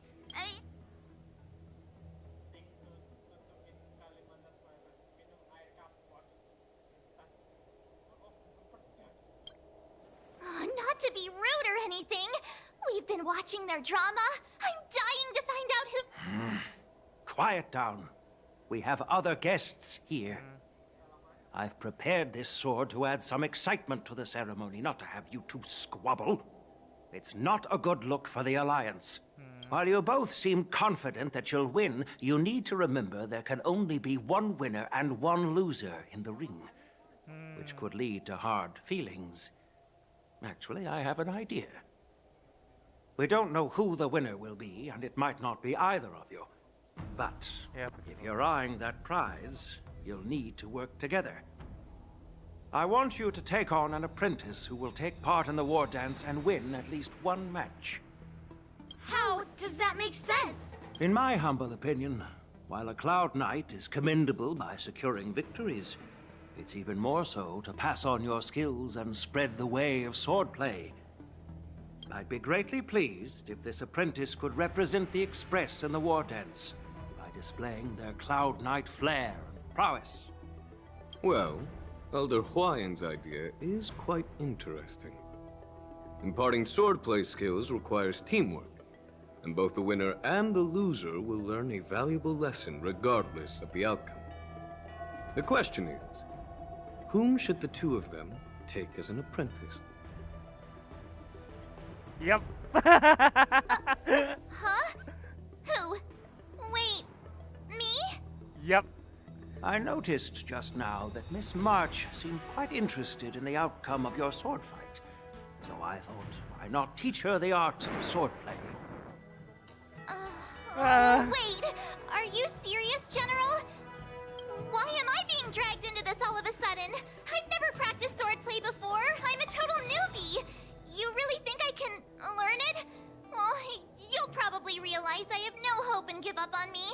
And that'd be so embarrassing. Isn't this a perfect chance for you? I remember you mentioning that you wanted to learn some sword moves. Yeah, I did say that. But this is all happening so quickly, don't you think? Miss March is like a piece of jade in the rough, just waiting to be shaped. The war dance is the perfect opportunity to see what heights she can reach. I appreciate your kind words, General Huayan. But won't teaching me swordplay be a waste of Yanqing and Yunli's time? They should be preparing for the ceremony. Plus, I heard that each swordmaster has their own special moves. What if they let something slip while teaching me? If everyone knows each other's tactics, won't that make it hard to catch people off guard during the... That's considerate of you, March 7th. But don't worry. It'll take you at least a decade of hard training before you can even start learning special moves. No need to freak out.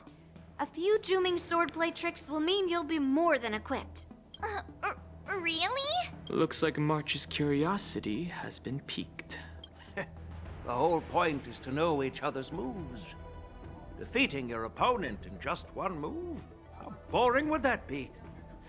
Plus, what really decides a swordsman's fate isn't some special move. It's the solid fundamentals.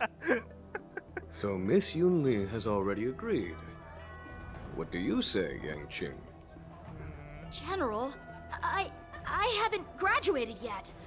How can I be qualified to teach swordplay to others? So you're admitting your defeat, huh? If you're not even confident to teach, why don't you let me be the ringmaster instead? Yang Qing, teaching an apprentice is also a way of honing your own skills and gaining insights. You've been an apprentice for years. It's about time you looked at swordplay from another perspective. I see, General. Then count me in. Now that Yang Qing has agreed too, it all comes down to Miss March. It's up to you to make the final decision, March.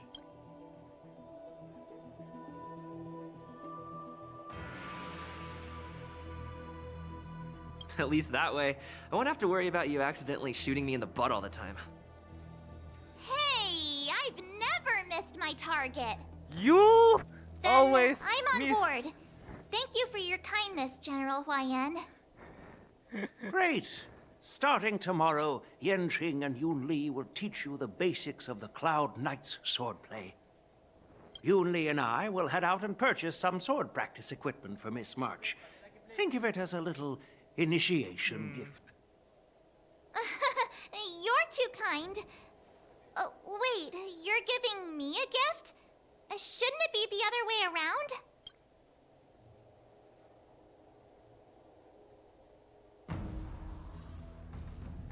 General Huayan's gone. Wait, why does some... I think we strayed off topic. How did things even get to this point? Yeah, I brought you here because the General said he had some important matters to discuss. But how in the world did Yun Li and I suddenly become Miss March's swordplay men? Because General Huayan wants us to stick around on the Luofu for some time. But from his point of view, we're no different from all the other tourists who may leave at any time. Since the crew's actions were mentioned in the Luofu's operations log were given to the Alliance, he probably wants to see firsthand if we're as capable as the report claims, or if we're just some made-up excuse to save face. And he wants to see it for himself during the war dance, which is why he even dragged Yun Li into this.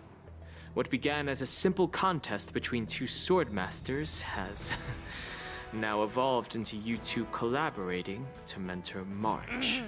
Okay. Elder Huayan is still that tricky general who likes to give everyone a headache. My apologies. Truth be told, I invited all of you to the ceremony because I wished for you to act as my witnesses. Now, I apologize for not disclosing this information earlier. In the coming weeks, I'll also invite all of you to a meeting with General Fei Xiao, where you may need to answer her questions and clear up any doubts she might have. Yeah. So please, be prepared for the meeting. Okay.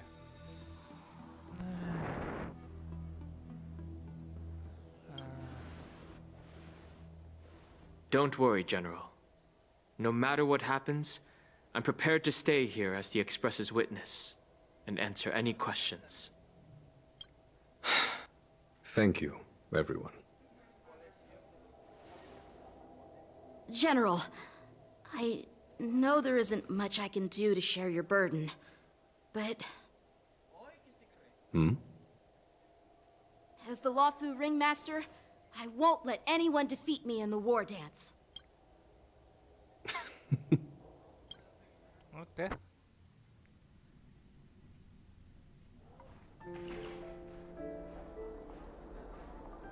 The illustrious Merlin's claw waiting for me? And for so long, too? It's quite an honor. It's been a while, General Fei Xiao. It's been 30 years since we last saw each other. Right, Yukong? What the fuck? Yes. You know each other? Back then, you were the vanguard of the Yao Qing's Verdant Knights, and I was a pilot of the Law Fu's Rainbow Orbit fleet. Who would have thought that upon meeting again, you'd be a general, and I'd have given up flying? Really does feel like a lifetime ago. Well, I wouldn't say I haven't seen you in 30 years. After all, your great victories are announced through the Yellow Bell resonance system every day. So I'm well aware of your great feats. How's your health holding up? Still stable, I suppose. Do you still remember the medic who saved me in battle? That healer with the odd name and peculiar temperament. What was his name again? Was it Pichu? Or Kachio? Jiao Cho. He's been my retainer and personal healer, delegated by the Alchemy Commission from the Xianzhou Yao Qing. Over the years, he's dedicated himself to managing my condition. It's thanks to him that I'm still in good health today. Oh, jadi dia Given my background, I'm happy to have made it this far. I'm relieved to know that you're safe and sound. Well then, since you and Elder Huayan are here, I imagine you must have received orders from the Marshal? As your friend, may I ask how the Alliance intends to punish the General of the Lawfu? The Arbor's rebirth has frightened the Elders who lurk behind the scenes. They fear the resurgence of abominations, much like what happened 30 years ago. Although the report from the Lawfu explained all the details, we don't know if the Ruin Legion really invaded, or how exactly the Stellaron Hunters and the Astral Express became involved. This puzzle has many missing pieces. As you know, the fugitive Jing Liu, who mysteriously disappeared many years ago, has resurfaced. This time, she has brought along an Outworlder and a coffin, claiming to offer the Marshal a method to fight against the Eons. Yeah. The Lawfu Preceptor has also leveled accusations against Jing Yuan for neglecting the Alliance's principles. She asserts that Jing Yuan enabled the exiled Imbibitor Lune to re-enter the Lawfu, thereby unlocking the lunarescent depths within Scale Gorge Waterscape, which in turn disrupted the Vidyadhara's dutiful watch over the Ambrosial Arbor. It is for these reasons that I have come here to the Lawfu today. Well, duty calls. Perhaps I shouldn't have mentioned all of this to an uninvolved person, but since we once fought together, I didn't want to keep you in the dark.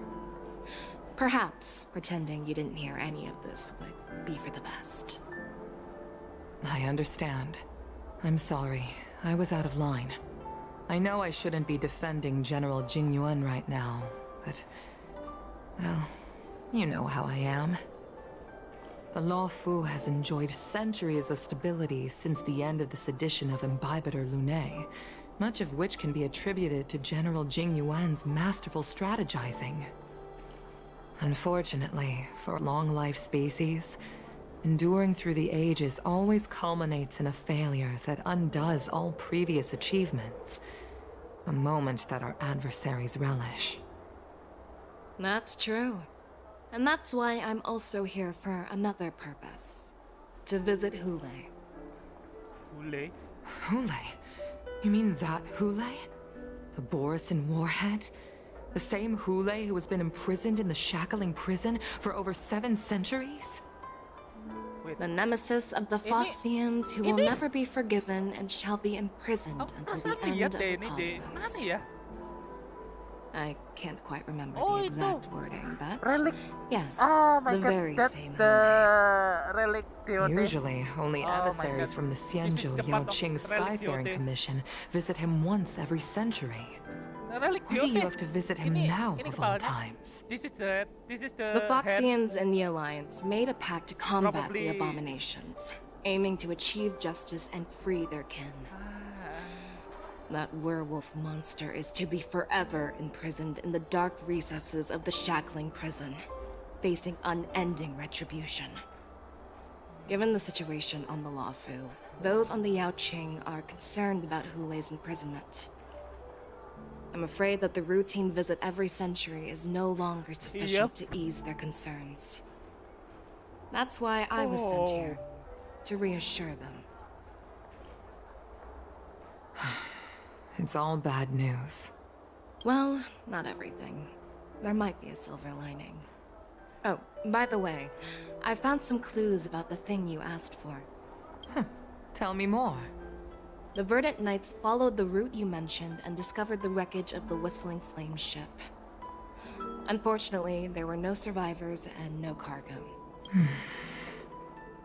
However, someone had already been on the scene before we arrived. Our people? Or someone from the IPC? No, neither. Yukong, have you heard of a person named Ron May? What the? Ron May ke situ dulu sebelum. Oh my god, ini banyak plot twistnya. Too much plot twist going on in here.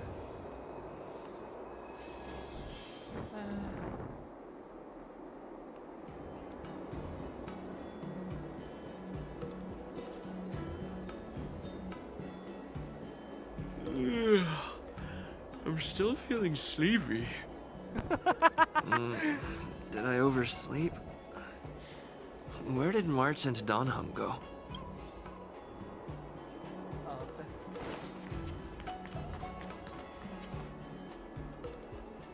There you are.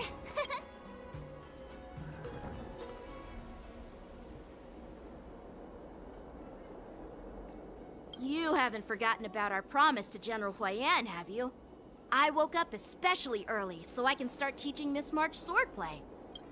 Hey, why are you blushing, Master Yanqing? This is, the first time someone has called me Master. I need to, get used to it. Let me make it clear. Swordplay training is about improving your body, mind, and strength. It's not a casual game you can master overnight. I promised General Huayan that I'd teach you Cloud Knight swordplay, so you can participate in the war dance and defeat at least one opponent. I'll do my best, but if you break your master's rules... Fine. A promise is a promise. Since I promised to study hard, I'll do my best. Great! That's the spirit. March is in your hands now, Yanqing. Don't be too easy on her. Donhung, do you even have a heart? Did you lose it somewhere? By the way, where's Yunli? I've found a quiet spot in the back garden of the Palace of Astrum for our first lesson together. Oh shit.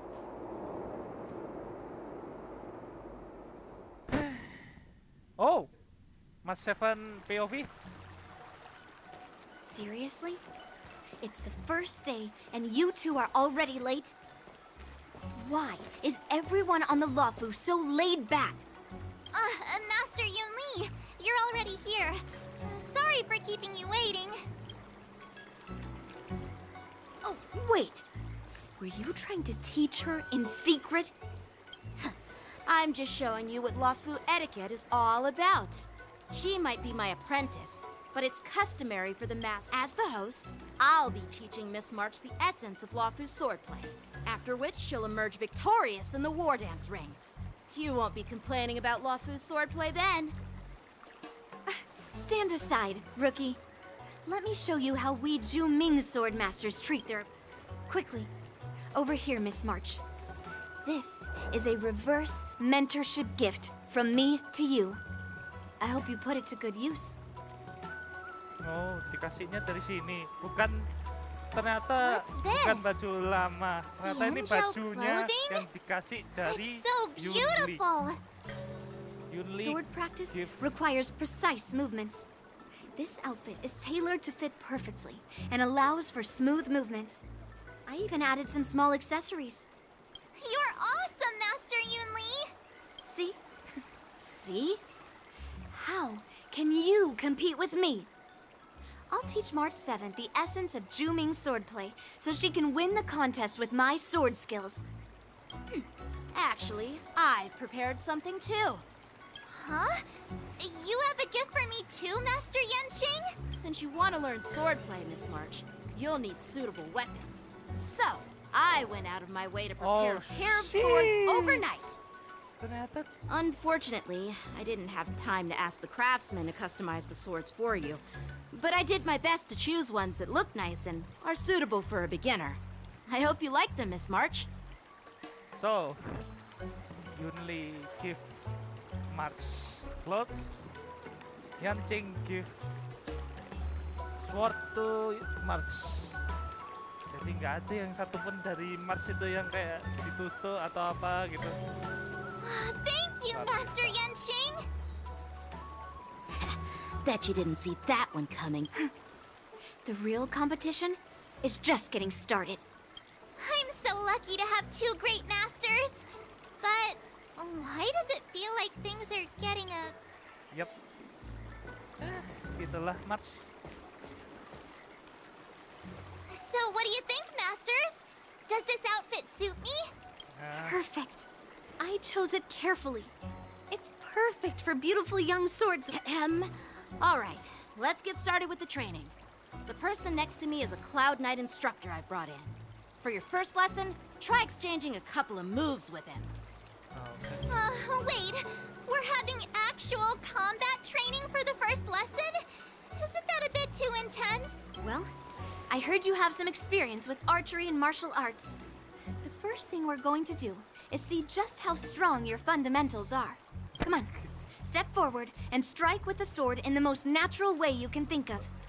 It's important for us to grasp your natural movements so we can decide where to start and what you need to learn. If you're ready, let's begin. Okay. It's okay, March. Better change. Let her use the move. It's you again. As always, there's a reward for good behavior. Yep. All right. Are you ready? Yeah, I'm ready. But please go easy on me. Then I apologize in advance, Miss March.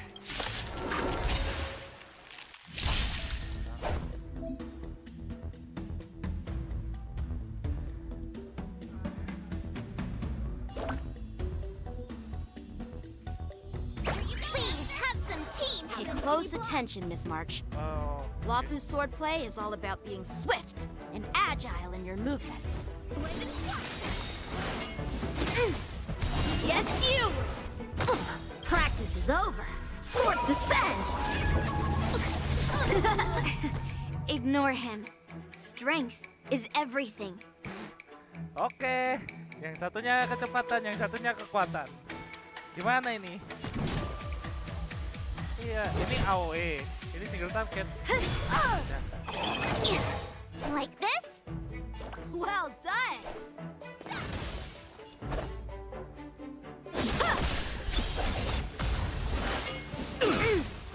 Right on time. Time for swordplay!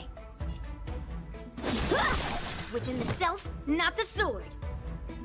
Strike! Oh, I get it! With a true heart, I'm starting to get the hang of it. I'm gonna show you what I can measure dragon, white tiger, less cards, what? Death! Anjir. Are you mumbling about? Isn't this, sword technique? Shouldn't I be saying something cool? You'll make good practice.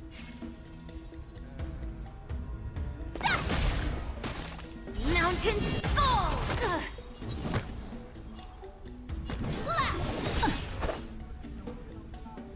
Ya.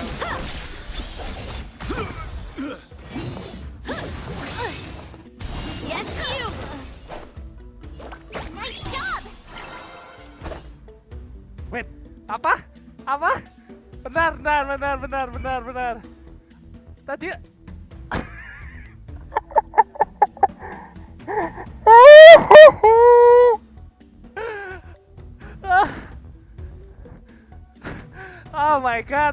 Oh my god. That's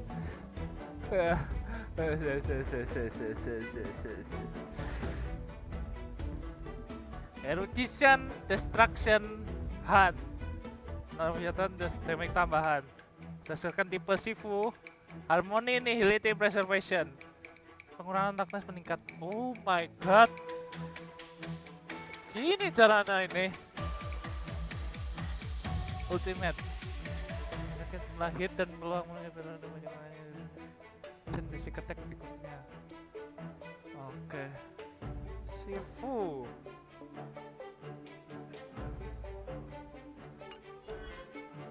Bladed strike! How many can you block? Melt! Practice as all swords descend!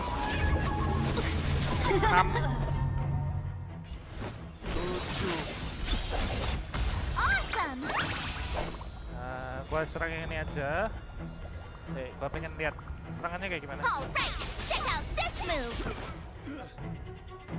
To Earth! It descends with might! Eradicate! Damn! That's a big ass sword. I didn't Oh ya, expect the first mekanisme lesson to be anunya beda loh ya. so Ini intense. susah loh ini. Mekanisme Miss March has berdebatnya quick sekarang. hands and a flexible body. She's a perfect fit for practicing Lawfu swordplay. However, she lacks strength, and her strikes were a bit unfocused. But don't worry, that's totally normal for beginners. Once she starts practicing Juming swordplay, she'll make heaps of progress. Given the situation, I believe Miss March should start by working on her footwork. Seriously, do you actually know anything about swordplay, or what? I could ask you the same thing. Dual swords require agility. So what's more important than footwork? Instead of focusing... Skilled sword masters You're... Theorist? You claim to be able to talk to swords. Hey, it's only my first lesson, and you're already arguing. Come on, calm down, masters. I'll have... But it does matter. Just listen to me, March 7th.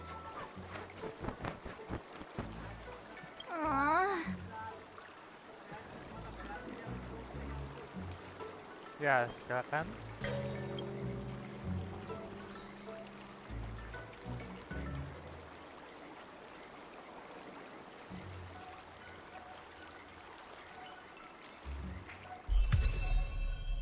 Oke, atas. Atas itu. Ya, pencet. Ini, udah. Ini. Nah, udah.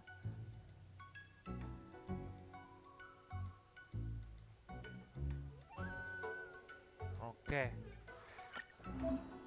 Wow, that's a new UI.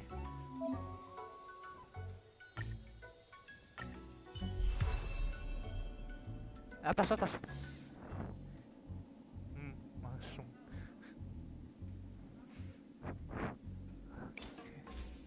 Oke. This is the real one.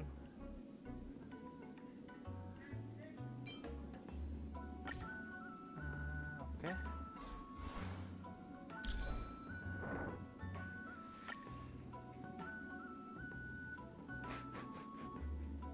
Well, that's mess up. Oh my god, that's mess up.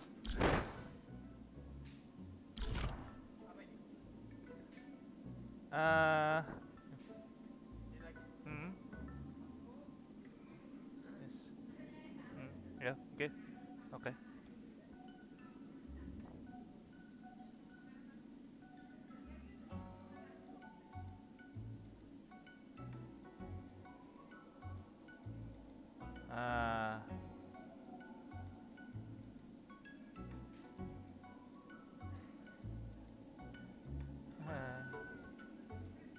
Ini. Yang pertama salah.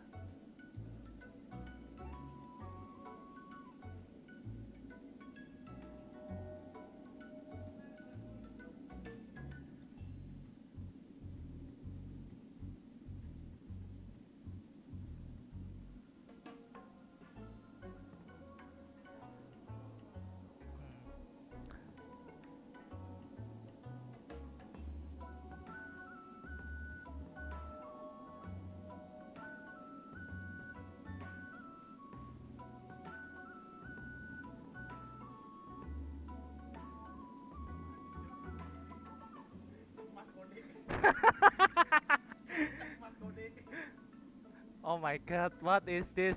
Bentar.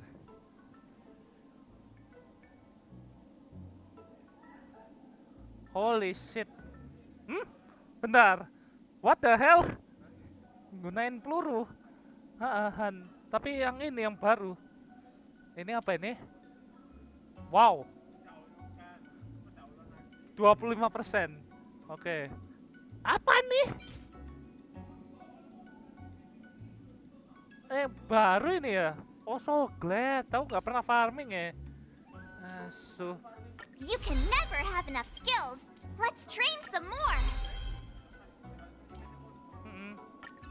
Jarang farming ginian loh, sumpah. Tapi dikasih kayak gini, gagak aku.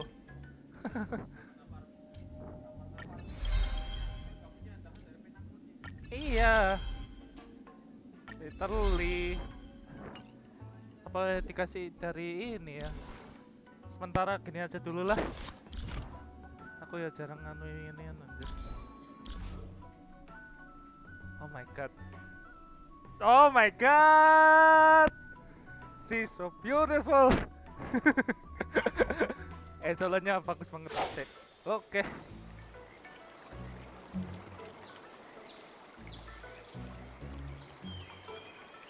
Dear Himeko, Mr. Yang, and Pom Pom, we're all good here on the Xianzhou Lafu, so no need to worry.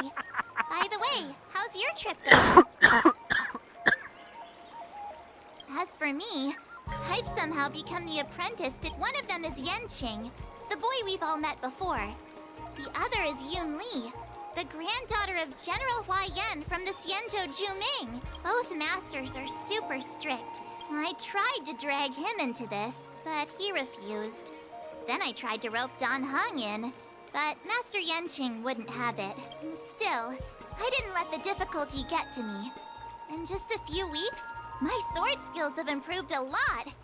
Both my masters think I have unique talents in swordplay, and are literally fighting each other to teach me their skills. Okay. Thanks to their guidance, I've actually made some progress. When I get back to the Express, I'll definitely show off my skills and impress you all. Looking forward to your reply. Yours, March 7th.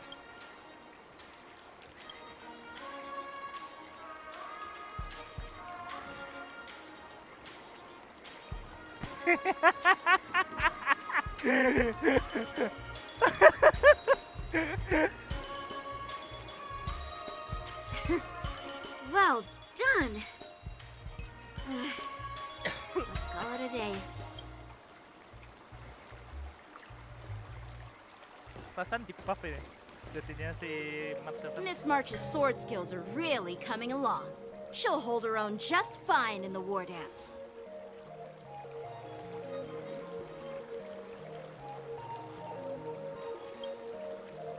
Just you wait and see. I'll show off my skills in the ring and win a match. I'll make both of you proud. Can you believe it? March 7th has actually become a pretty decent swordmaster in such a short time. Now I understand why Grandpa always had a grin on his face while training me. Hati-hati, iku swakit iku. Are you sure he wasn't laughing at you? Hati-hati loh ya, iku stuck-nya kalau udah sampai 4. Oh, shut up! It's all Miss March, you're really getting the hang of wielding dual swords. If you're keen on advancing, trying out different Xianzhou blades could improve your touch. Oh, let me see. Which sword is the There's no such thing as the most powerful sword. It's all about the skill of the swordmaster. Yanqing wields several flying swords, while I only wield one. But remember how I kicked his butt at the Alchemy Commission?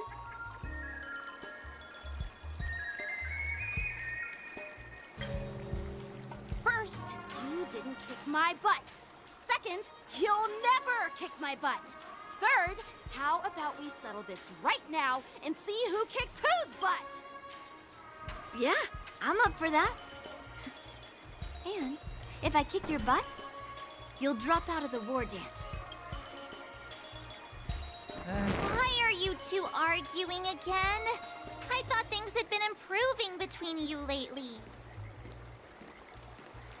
There was talk that the leading disciples of the Luofu and Juming generals were supposed to face off in the war dance, but for some reason, they suddenly teamed up to train an apprentice of their own. Turns out, the rumors are true.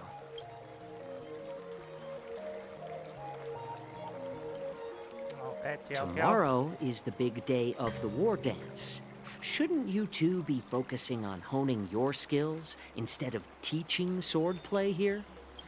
You're... Oh, that's right. You're the pink-haired fox from the Yaoqing.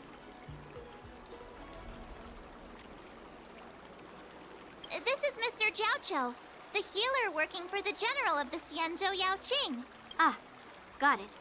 So, you're the participant attending the war dance on behalf of the Yaoqing. And you were trying to sneak a peek at our training? Sorry for the misunderstanding. I don't know anything about martial arts.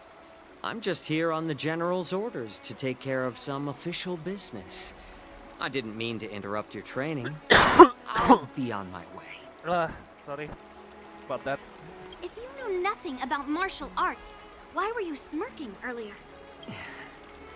Well, my curiosity got the better of me, I suppose. When I heard Miss March's pondering about what to learn, I couldn't help but wander over.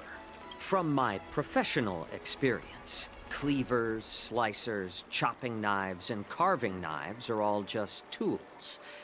Kind of like frying, sautéing, boiling, and deep frying in cooking. They're just ways for people to show off their skills.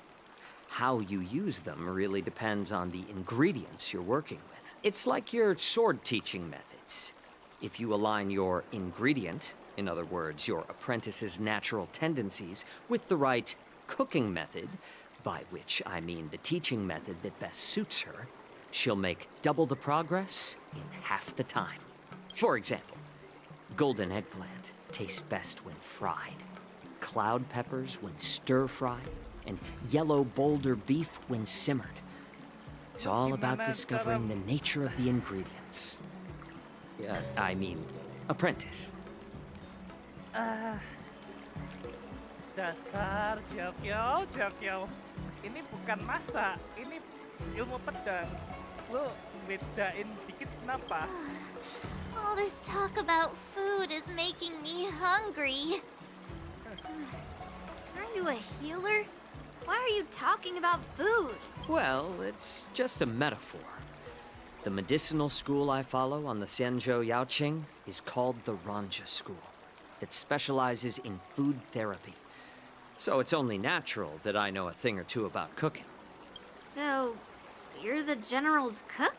I'm a healer.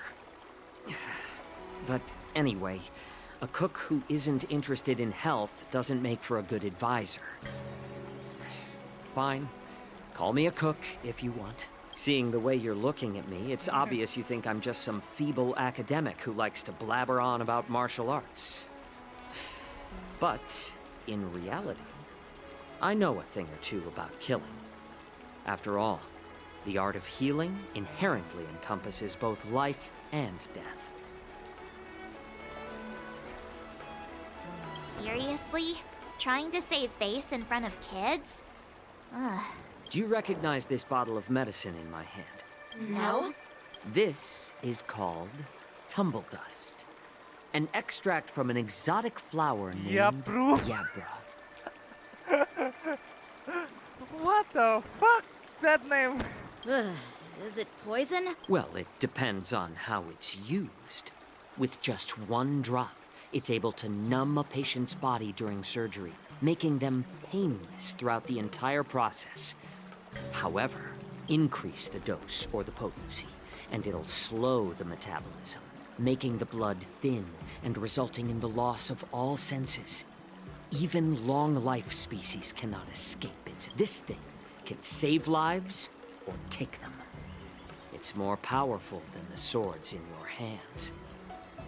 That may be so, but still, I prefer settling things with a sword than... Looks like I did get you all wrong. You're not a feeble scholar, but a sinister and Hey, why the insults all of a sudden? I'm just sharing some medical knowledge here, not persuading you to poison anyone. Seems like you get real excited when talking about poison. I can't tell if that's an honorable thing or sinister. Picture this. Two individuals. The one standing is full of malice. The other lying down is honorable and righteous. How can the one who's lying down label the one standing as sinister? In the throes of combat, where life and death hinge on a singular moment, every idea fades into nothingness. The only thing that matters is staying alive. Surviving the battlefield reshapes all notions of worth, be it integrity or treachery. In my eyes, their significance is negligible. Perhaps you've underestimated Yunli and me, Mr. Jiaoqiu. We may be young, but we've seen our fair share of war. Well, then you should know that the war dance is nothing more than a contest. So why are you so focused on it? When I was appointed as the ringmaster for the war dance, I asked the general, we Cloud Knights are supposed to charge into the fray and slay enemies. Why do we have to swing swords in a ring just to please an audience? And this is how the general replied. To unsheath your sword in a ring is no different than on the battlefield, as your sword reveals the might of all Cloud Knights. The war dance is the perfect chance to showcase martial virtue and forge alliances from all over the cosmos. When we unsheath the sword without drawing blood, we not only display our might, but also the martial virtue of the Cloud Knights. That's quite an insightful statement, Yanqing. Well, my apologies for being so short-sighted. I've been on the Luofu for quite some time, but I haven't had the chance to see the ceremony venue for myself yet. Hearing you speak so highly of it has piqued my curiosity. Would you mind showing me around? You want to see the Sky Splitter ship where the war dance will be held? Let's go! I bet Yunli and Miss March haven't seen it either, right? Well then, I'll give you all a tour. Kasih sneak peek ya sama Yanqing. Boleh lah. Let's go. I'll give you a tour of the Sky Splitter. Stargazer Navalia? Bukan anu.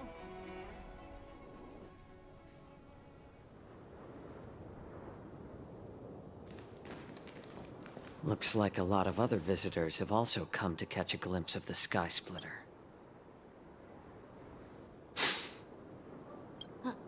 What's up, Mr. Jiaoqiu? No, it's nothing.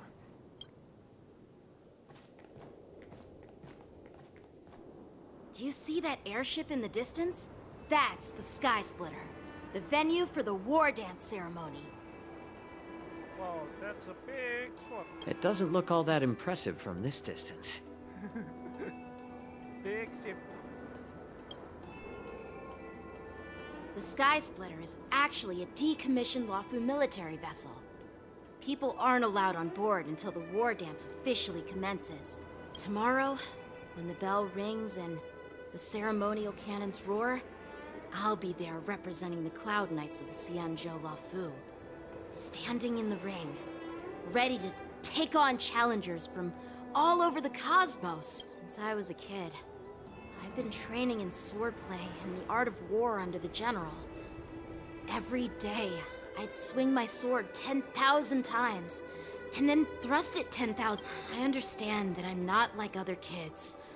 I never envied the toys and freedom they all had. I never found sword practice boring or hard.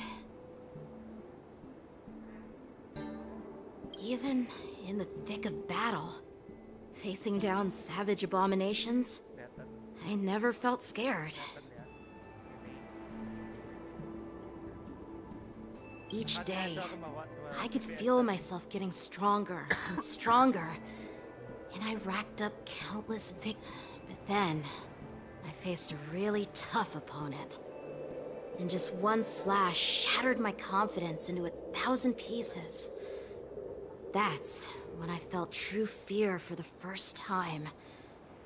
Maybe that's what Mr. Jiao Cho meant by life. After that, I had to pick up the pieces and try to put myself back together. But no matter how hard I tried, I couldn't seem to find my old happy self again. I often ask myself, why do I wield my sword? And while the general could teach me the art of swordplay, he couldn't teach me why I should keep on going. He said the reason must come from within myself. But after talking with you, Mr. Jiao Cho, I think I already have that reason in mind.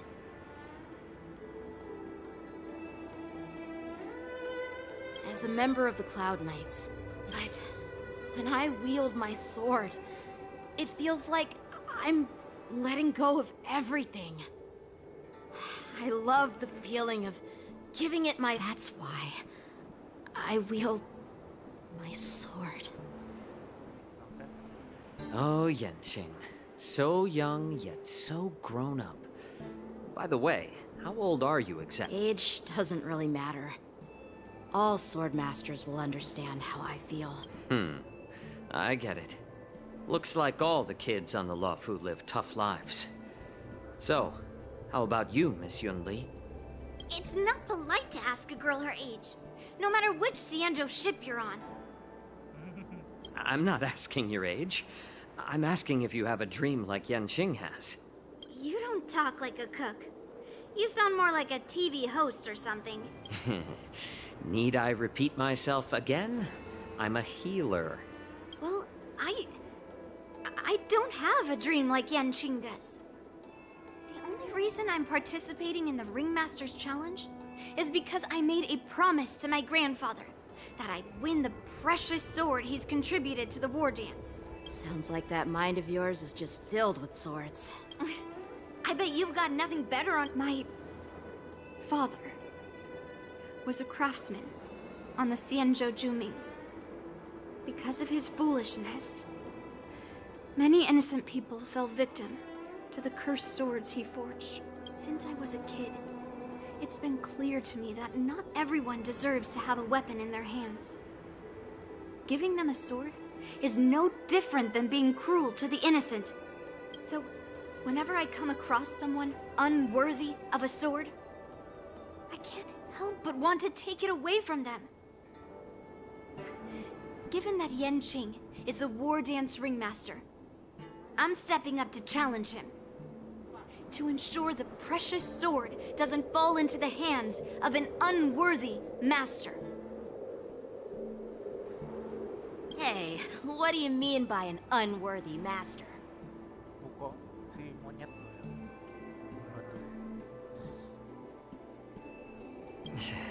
I see. It's not easy for kids on the Juming either.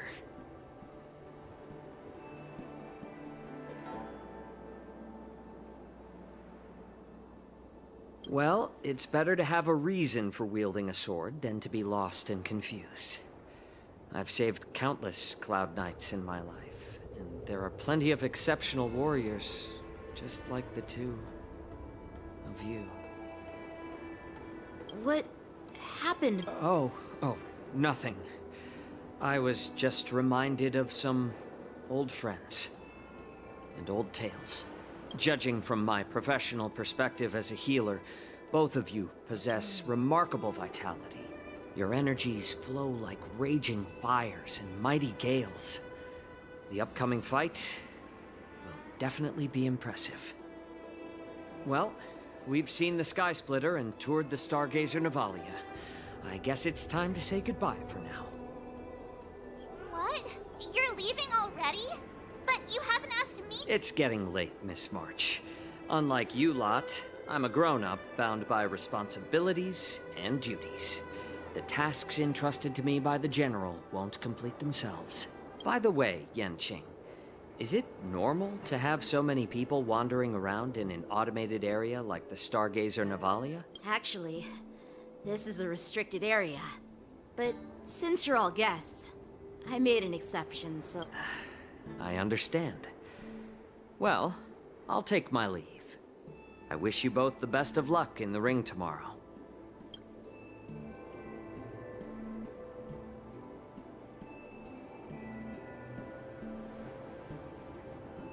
Seriously?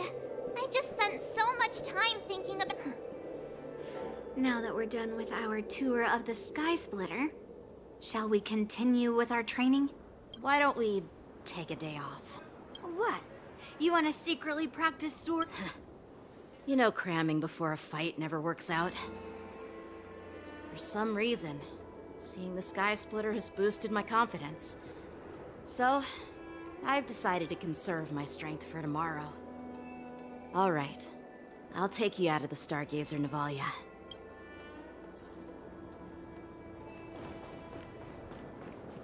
Peach Blossoms and Divine Sword descend!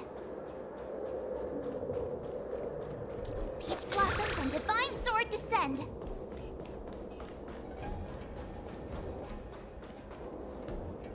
Oh, just shut up, Red Fang! This is not a beast ship. I need some time to take care of things. You willingly donned the skin of a lowly beast to join this mission, dedicating yourself to our glorious cause. And now you're telling me you can't handle it? Do you realize how many ships we need? I'm doing my best, all right? It takes time to figure all this out. When the guns go off tomorrow, all eyes will be on it. That'll be our only chance. How's that? Who's there?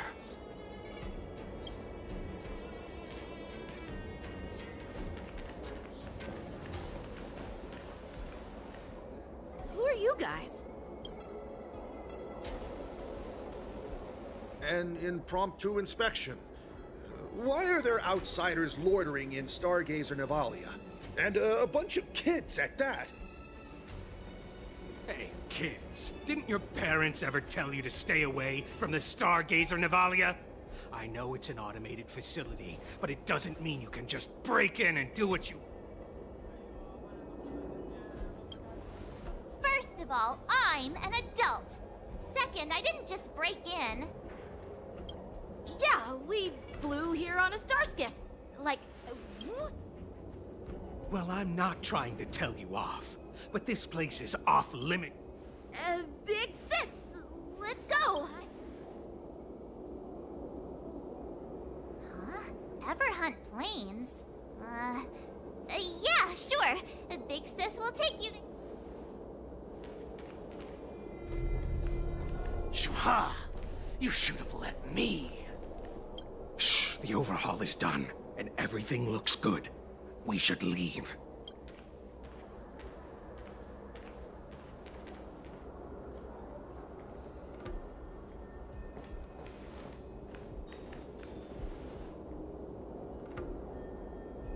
Could you repeat what you just said, Yench? What did I say? Big sis, let's go. Come on. Can't you read the room? Something is definitely off about the 3 people we just met. Yeah, anyone could see that. I just wanted to hear you say it again. That pink-haired fox tried to say something. I'm pretty sure he sensed something fishy. Since he's not familiar with this place, he just dropped us a hint. But you didn't seem to be I knew that from the beginning. That Cloud Knight didn't recognize Master Yanqing at all. That's really weird. What?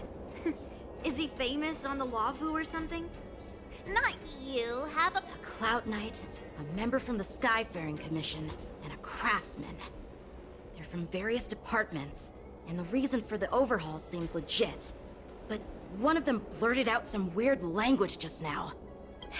I have a feeling that if we secretly tail them, we'll definitely catch these guys. Follow my lead, and be careful not to blow our cover.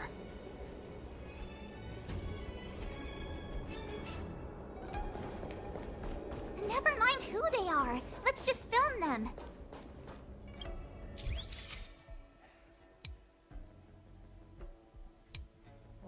paparazi. Oke.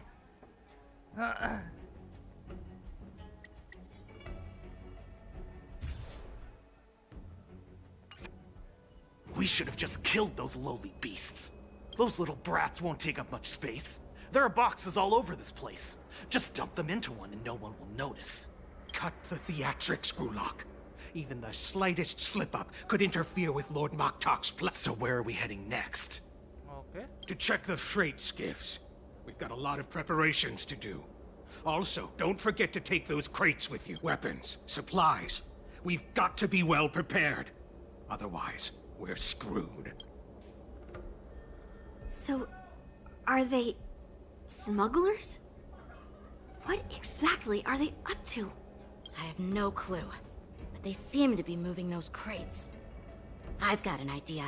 We can hide inside the crates and follow them. Timku mendingan tak ketik ini aja lah. Ups, salah. Salah juga.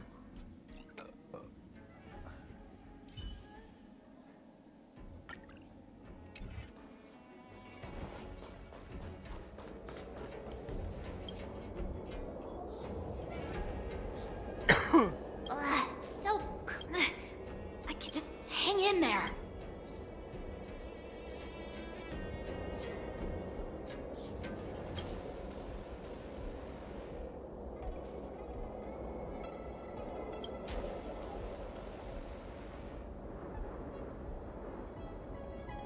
Let's just put the cargo here for now, all right? Then we'll move on to inspect the ships. Lord Moktok said that as soon as we're done, we're to board the freight skiff and leave this place. Don't worry, I've changed the shipping schedule. You two... Is it just me? I keep smelling that stench of lowly beasts everywhere we... Don't be so paranoid. Looks like they're planning to escape on the skiffs in Stargazer Navalia. They keep talking about their plans, but where do they come from? And what do they want to do on the Xianzhou?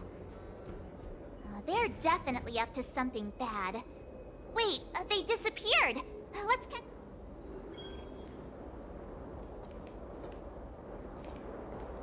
Tread softly.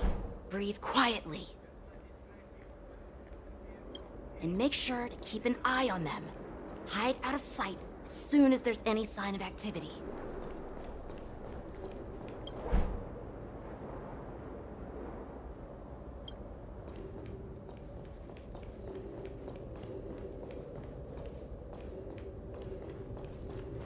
Watch out!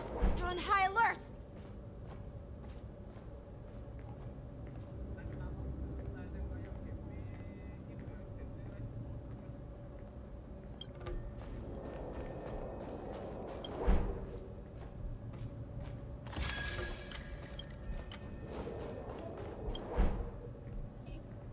Padahal di situ loh. Don't be so paranoid. We're running out of time. Get over here! Zuhard, I'm coming! They're leaving. Did he spot us? Quickly, hide!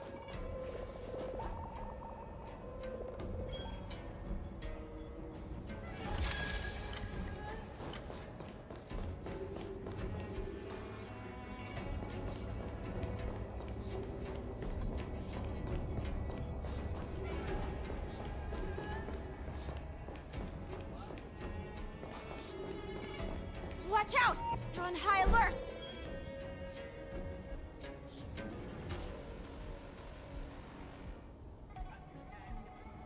What are they up to?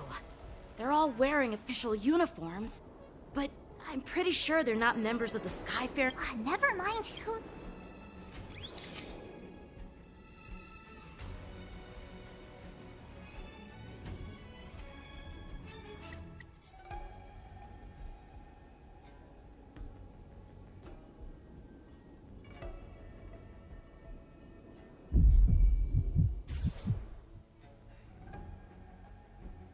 Apa ini? Look at this. A freight star skiff with enough room to fit at least 20 of my men. I'll let the others know and have them prepare more. Once we're past the checkpoint, there will be beast ships waiting for us. Lord Moktok is ready. The Resi... What did he just say? Beast ships? Who's there? It's those brats! I told you to get rid of them, but you didn't listen, you idiot! Wipe them all out! Ah, tahu duga. Siap. Borison? Adusa! Die, you lowly beast! To ashes! Nih, Here you go, Master! Fight to live! Set the seas aflame! wah. Existence is unity. Converge and awaken! Fight to live! Ya. Mati kan.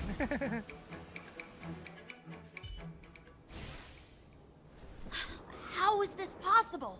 How did these Foxians change their appearances like that? They're not Foxians at all. They revealed their true form. They're Borison, just like the bandits I defeated on the IPC ship. Wait, that means... Well, how did the Borison manage to infiltrate the Cienjo? It's not just a simple disguise of wearing our clothing and shaving their whiskers. They're somehow able to alter their appearance to be indistinguishable from Foxians. They even have official IDs for the Skyfaring Commission, the Artisanship Commission, and even the Cloud Knights? Let me check this fake Cloud Knight's tag. Maybe it'll give us some clues. Lujun, an officer of the Patrol Defense Squad? Wait! What's the matter? I encountered a patrol officer named Lujun before. It was a few weeks ago, when we were transporting the Borison prisoners. If they can forge official identities and move around the Cienjo without raising suspicion... Oh no, this is bad. Even worse. If you find one cockroach... There are more Borison hiding on the Cienjo. I bet their plan is much bigger than just stealing information. We've got to report this to the Seat of Divine Foresight.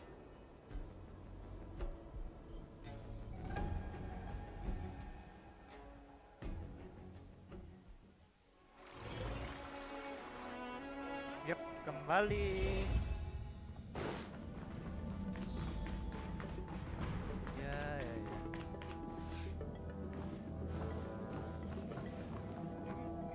I am glad to finally meet you in person, guests from the Astral Express. I'm Fei Xiao, the General of the Cienjo Yao Cheng. Let me introduce our guest to you. The one dressed in green. He's the reincarnation of Imbibitor Lune, and the person behind him is the newest member of the crew. I've heard a lot about you.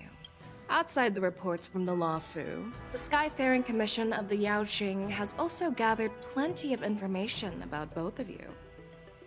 I've been eager to meet you face to face for reasons that I'm sure General Jing Yuan has explained, right? Oke, temannya Yukong. Mari kita.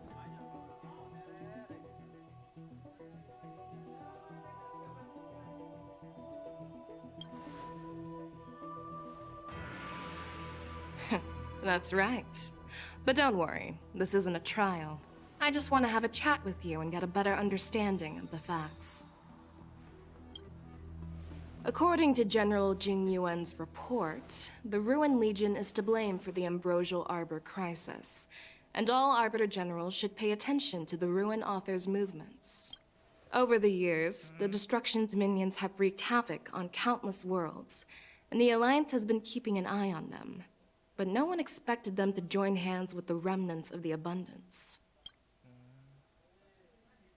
The damage caused by the Ambrosial Arbor crisis was far less severe than expected, which is good news for us. However, it was quite different from the Ruin Legion's usual style of destroying life wherever they go. Yeah.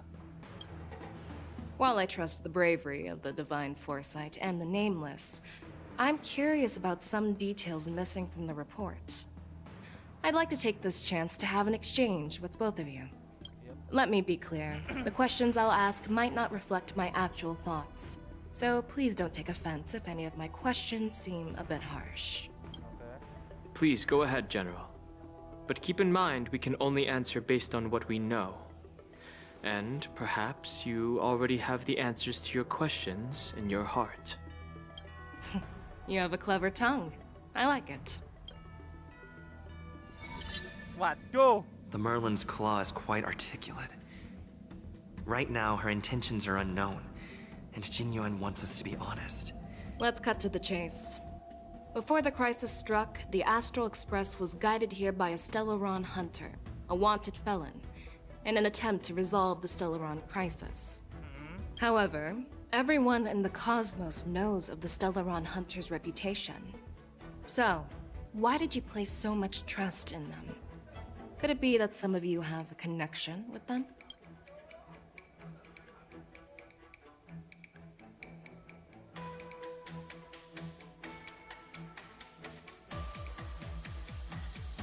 Apa ya?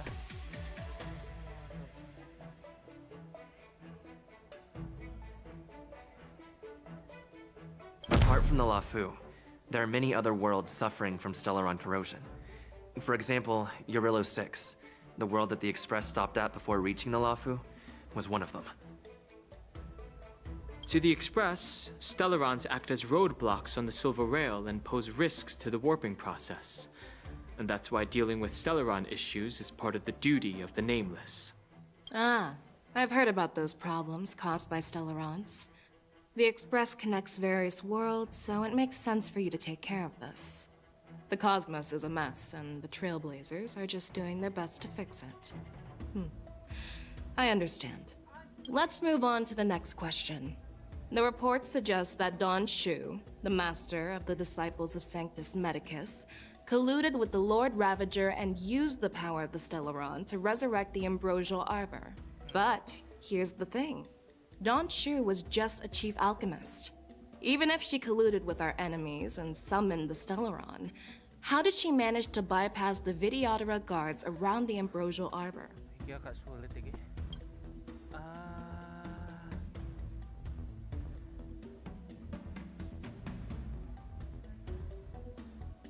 I personally met Don Shu once. Her closest friend was killed during the war on the Fanghu, and she harbored deep hatred towards the hunt. So she spent years making preparations in the Alchemy Commission, in order to take revenge on the Xianzhou. Revenge is also a form of the hunt. However, that doesn't explain how she managed to bring the Stellaron into the Scale Gorge waterscape, which was guarded by the Videodora. Well, you should ask Don Shu herself for the answer. Unfortunately, Don Shu is dead, and even her corpse has crumbled into ash. That's one less clue we can pursue. According to the report, Lord Ravager Fantilia is the mastermind behind the entire conspiracy. She disguised herself as an ambassador of the Skyfaring Commission and traveled with you, only to vanish without a trace later on. It seems too convenient to label her as a scapegoat.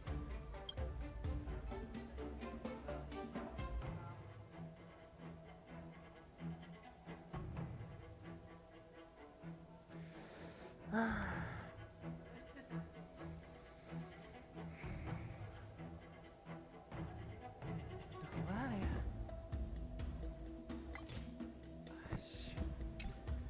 Cok, aku bingung iki. Dua jawaban ini bener, cuma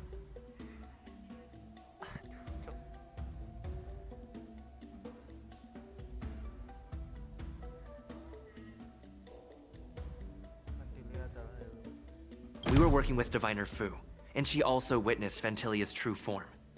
You're not going to doubt one of your own people, are you? Of course not. We can trust the testimony of Master Diviner Fu Xuan. However, even if she saw it with her own eyes, we can't completely rule out the possibility that she might have been deceived. After all, it's suspicious how the culprit just bizarrely vanished.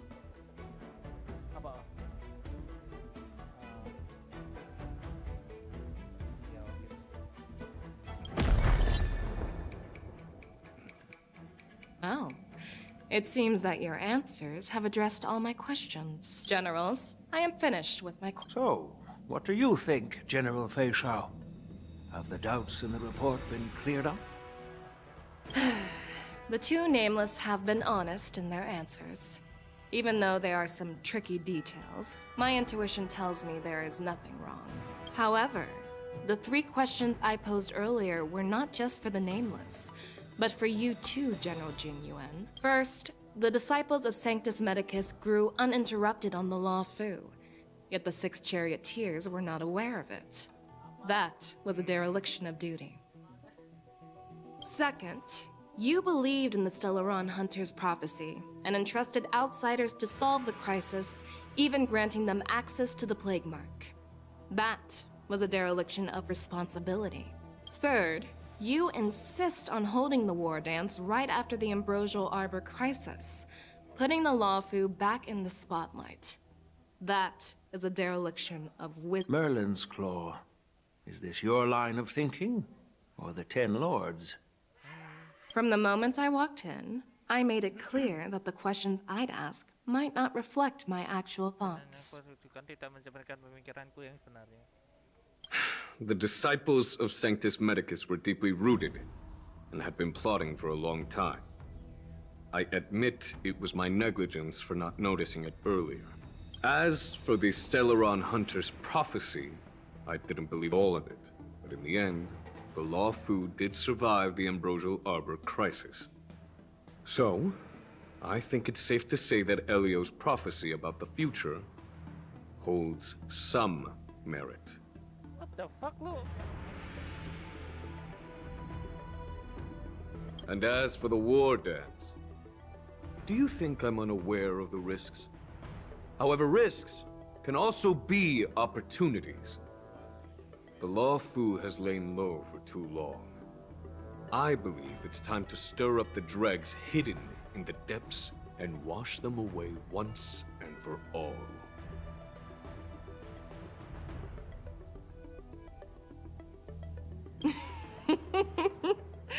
Just as I expected from our sophisticated divine foresight. You have a way with words. I like it. But, unfortunately, ever since the report was submitted, the Alliance has been filled with rumors and speculation. Even within the Lawfu, there are people accusing you of neglecting your duties, resulting in the Ambrosial Arbor's resurrection. So what are your thoughts on all of this, General Fei Shao? As a fellow Arbiter General, I fully understand the difficulties of this position. Personally, I think all these rumors are meaningless drivel. Across the sea of stars, the divine foresight knows better than anyone else what happened on the Lawfu, and the meaning behind it.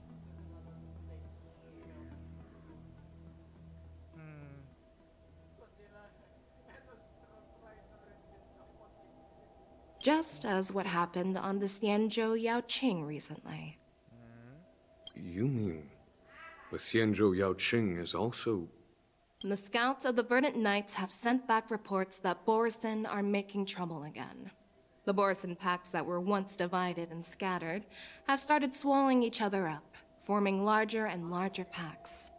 Moreover, there's an entity named Mongus behind it all. An entity? According to the report, this entity isn't actually a Borisin. It's a woman claiming to be the messenger of the Master of Immortality. She's described as having 12 faces and 12 pairs of fangs, as cruel as poison, and as elusive as quicksand. The Borisin believe she'll give them a chance to rise again. That's Ventilia. That's right. You're lucky that I'm the one who came this time. If it were the Patina Justice or the Seer Strategist, this conversation might not be so friendly. I've always had faith in my instincts, so I don't doubt your good intentions. But the Alliance has its fair share of questions and doubts about the Lawfu. So, my plan is to come up with an acceptable answer to satisfy the Alliance. What's in this plan, General Fei Sha? General Jing Yuan, you already know what has to be done. But since you don't want to be the bad guy, I'll take care of it for you. You need the final word from the Ten Lords Commission to quell any doubts. And for that, I'll have to ask the two Nameless to visit the Shackling Prison. Oh yeah, Shackling Prison. No, I'm not imprisoning you. While you're there, I'll ask a judge in the Ten Lords Commission's Interrogation Division to record a detailed testimony with the karmic mirror from both of you. We'll fill in the gaps that weren't covered in the report, and silence any protests within the Alliance. I'm okay with that. Your willingness to help is truly heartwarming, youngsters. Then, as the Merlin's Claw requests... Oh, there's one more thing. This testimony is for silencing the voices of opposition within the Alliance, but I would like to urge General Jing Yuan to listen to the pleas of the Foxians on the Xianzhou Yaoqing. So, you are here for Hule. Exactly. Hule is locked up in the Luofu's Shackling Prison. Since he is the Broodlord of the Borison, I want to transfer him onto the Xianzhou Yaoqing and imprison him there. The recent movements of the Borison suggest they're planning something big, so we must act preemptively. It makes sense to have the Foxians keep an eye on their arch-nemesis. Since you trust my judgment, I'll repay that trust. What do you think about all this, General Huayan? I was worried this would turn into a heated argument, but it seems like both of you are on the same page, solving each other's problems. I couldn't have asked for a better outcome. And as for Hule, I'll send my lieutenants Zhao Chou and Moza to check on his condition What's in up, prison motherfucker? and ready him for transport. If there are no more questions, shall we get this started?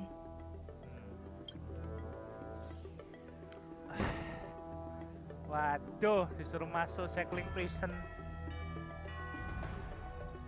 Apa nunggu sesok ya mendingan. Ya wes. Tak stop aja. Sumpah aku capek. Stop aja.